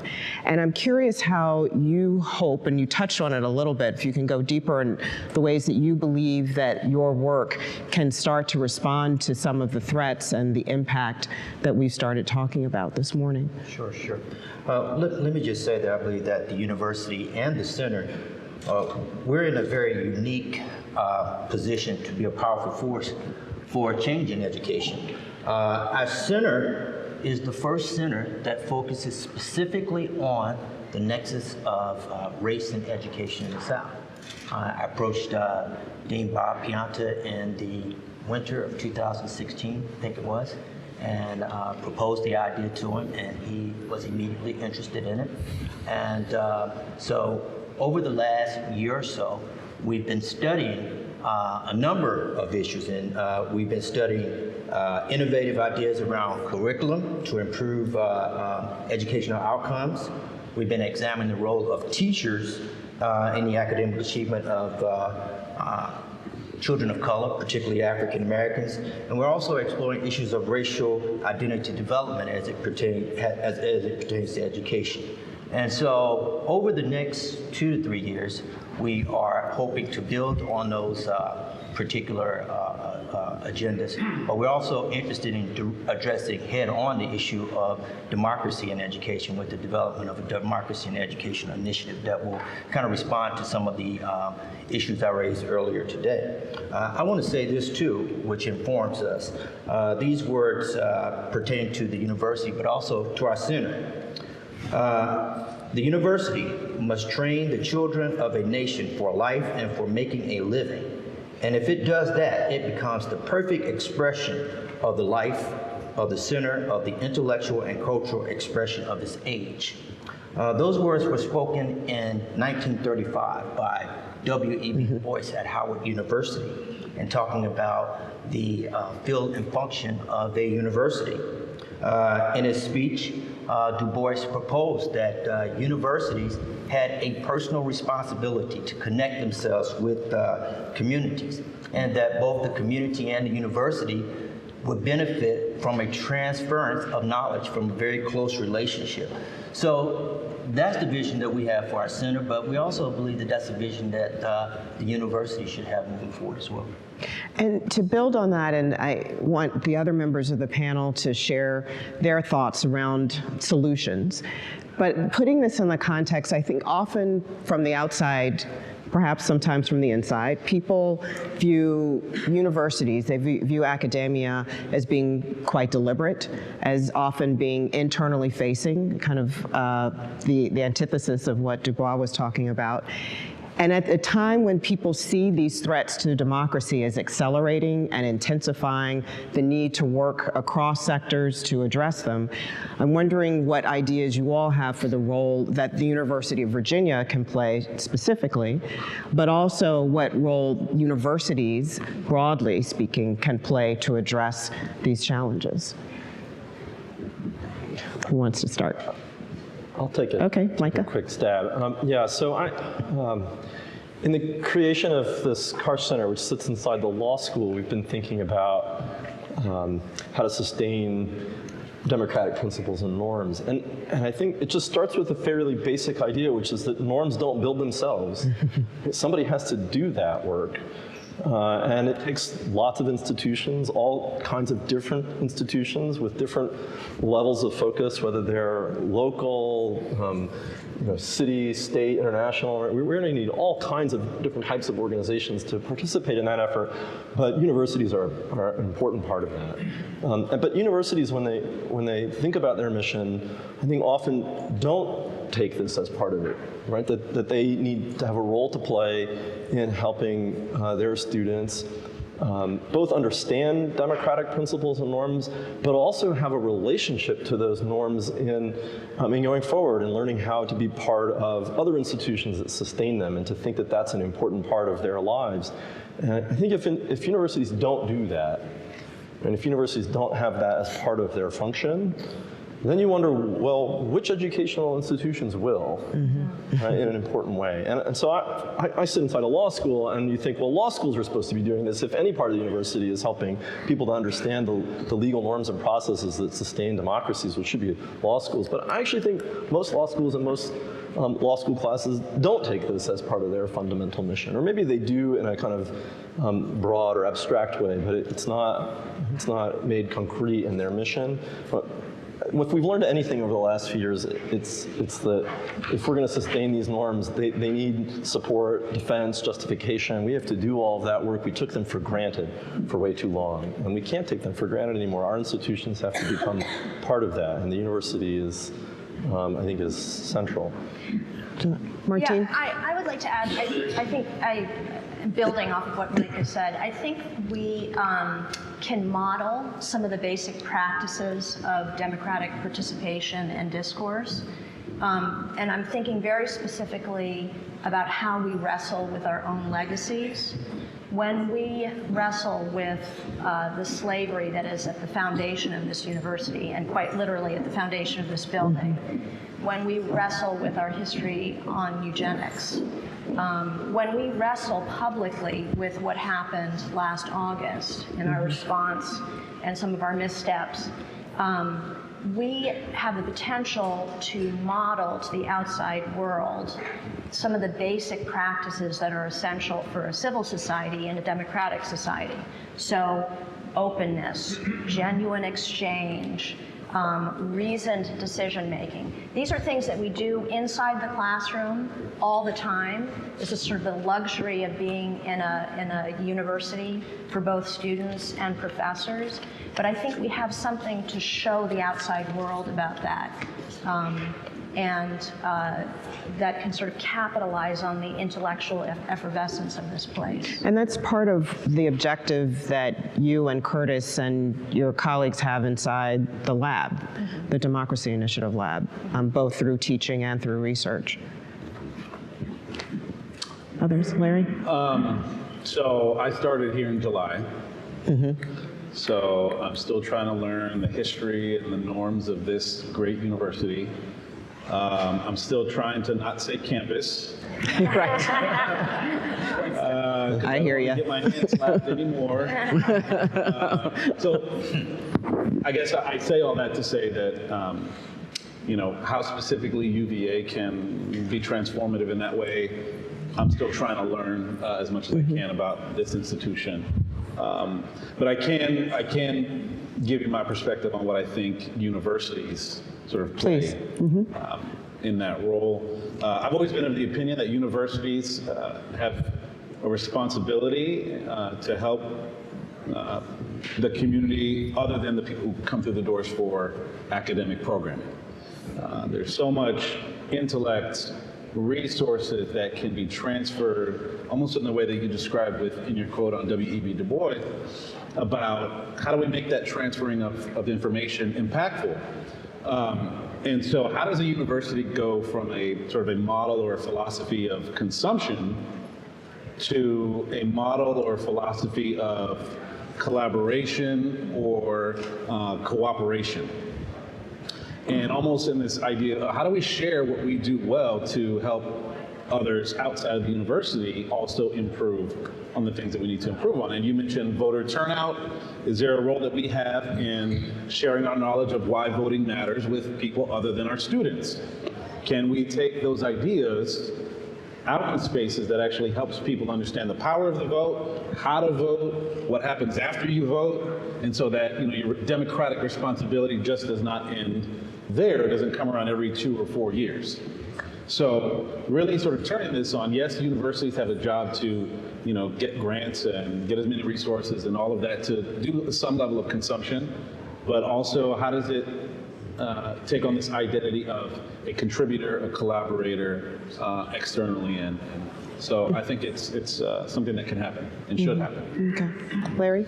Just to follow up, by the way, I'm the opposite. You've been here a few months. 2020, I'll have been here for a quarter of the university's entire existence. Wow. So I've watched the university change and become better, and it is so much better than it was when I first came here in every respect. You know, students, faculty, administrators, how we deal with the immediate community, how we deal with the broader community.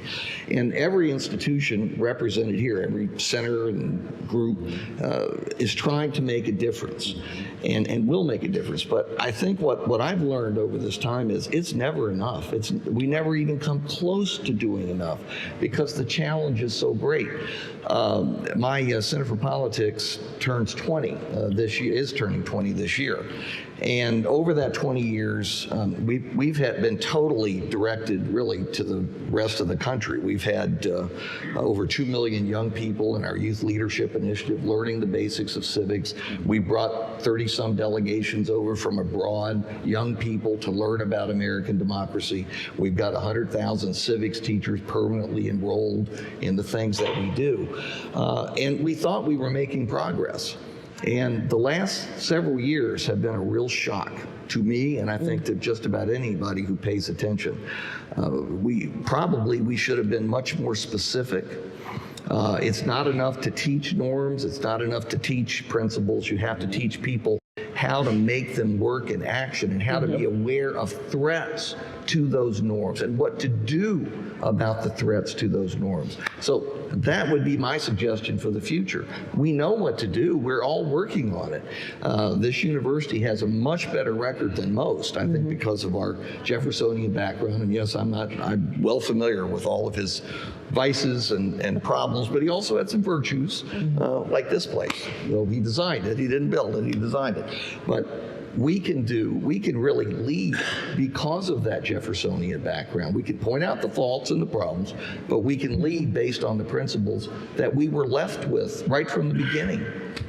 Now, picking up on one of your points about civic engagement and not just teaching what it is, but the doing of it.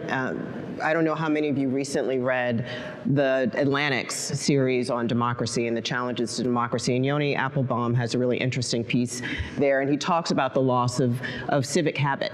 And it isn't just sitting in a classroom and reading about what it means to be engaged, but it is actually the doing. It was when people went to the Elks Hall and they actually were in leadership there, or they went to their union and they were in leadership there. And how do we do that, and how do we translate that for young people and for older adults? But one of the things I'm curious, with you all, my pack here is falling down, and like Larry, I'm relatively new to the university. I spent most of my life up the road in Washington. And I'm curious about the translation of the research and the work that you all are doing here, which is rigorous, and the best minds, not only in the country and the world, that are here, but also your comfort with the translation of that to and with policymakers, or to and with the business community. We heard the panel earlier this morning talking about, or many panelists talking about their work and the possibility of new drugs. I mean, that is taking the research to market and dispersing it widely. How do you think that works as we were talking about the issue of democracy at home and abroad, and the comfort that scholars have, or the ability they have to translate that information and disperse it more broadly? We don't do it well. And that's the answer. Are there things that we can do to become more comfortable, or to shorten, that bridge? Someone on the last panel, I think, said it very, very well, where they said sort of the expectations of academia are, nose in the books, publish.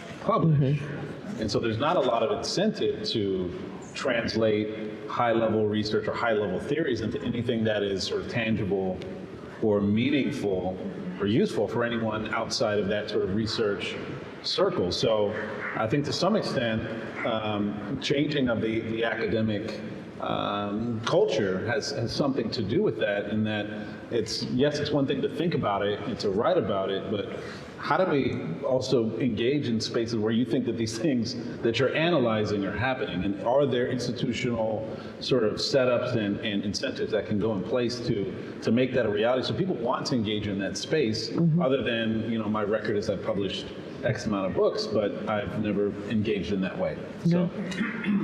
Derek?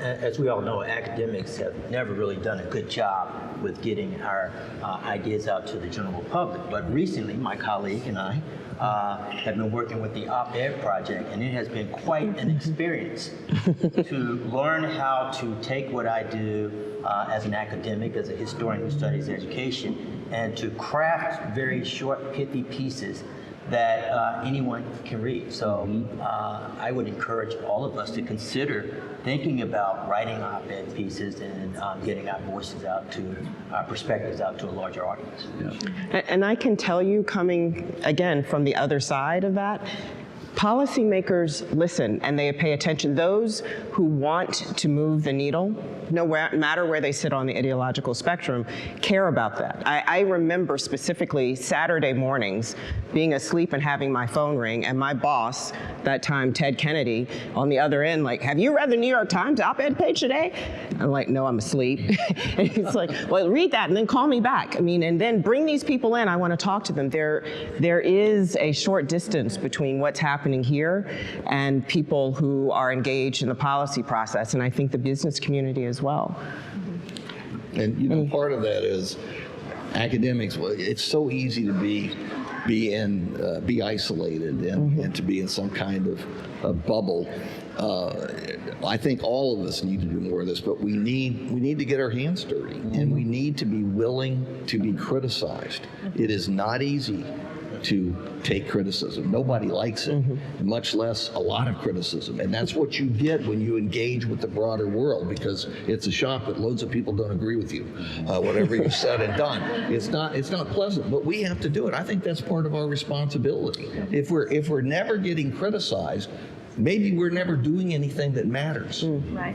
And that's actually another way in which we model the kind of practices that we're talking about, because it's not sort of us dispensing knowledge. That kind of engagement changes necessarily the questions that we're going to ask. Sure. Those are exchanges that change what we think and how we do it when we return to our office. And to me, that's a better model of community engagement than sort of this transactional notion of we have something to give to you. Well, here's a question. And I feel like the members of the audience probably, and directing this to you, Larry Sabato, probably would run me out of town if I didn't ask this question. You, as I said in the beginning, one of the most astute observers of politics. November 6th, what's going to happen? I thought this panel was esoteric. I wasn't expecting that. Look, all I can tell you is where it is today. And the Republicans probably are going to keep the Senate. They may add a seat or two. Democrats probably are going to take over the House, though it's been and is more difficult than a lot of people expected. And I don't know that the margin is going to be run up quite as far as some thought originally. So it's never easy. You have to get in the trenches, as you know, and you work and you go door to door, and that's how you spend your days, and you're exhausted and you wonder at the end of it what you've done. But that's what it takes. And millions of people are doing it, and that's the most likely result now. But, in this presidency, 18 days, we used to say a week's an eternity in politics. I don't know what's beyond an eternity, but whatever that is, in these 18 days. I think Kelsey may be able to tell us. It's just, every day there are so many news cycles. It's never been like this before. And I pray it will go back to the old way eventually. But there we are. We've got 6-7 news cycles a day, 18 days to go. There are going to be October surprises, and all that's to cover my prediction and say, you say I told you. I've learned how to do it. Well, with that, please join me in thanking the members of the panel this morning. I'm glad the contribution. You passed the check. I like what you said, and it's a good organization. It was the first that employed me. And we want to thank you all so much for joining us. And I'm going I'd love to do I'm inviting the provost back to close us out. What a marvelous session on discovery. I'd like to thank all of the panelists and all of the leaders of the panels. I think it just shows the breadth of discovery at a great public university and the excitement of having faculty who are not only passing on knowledge, but creating the knowledge that they pass on, and what a difference that makes for our students and for our society. So let's thank everyone again.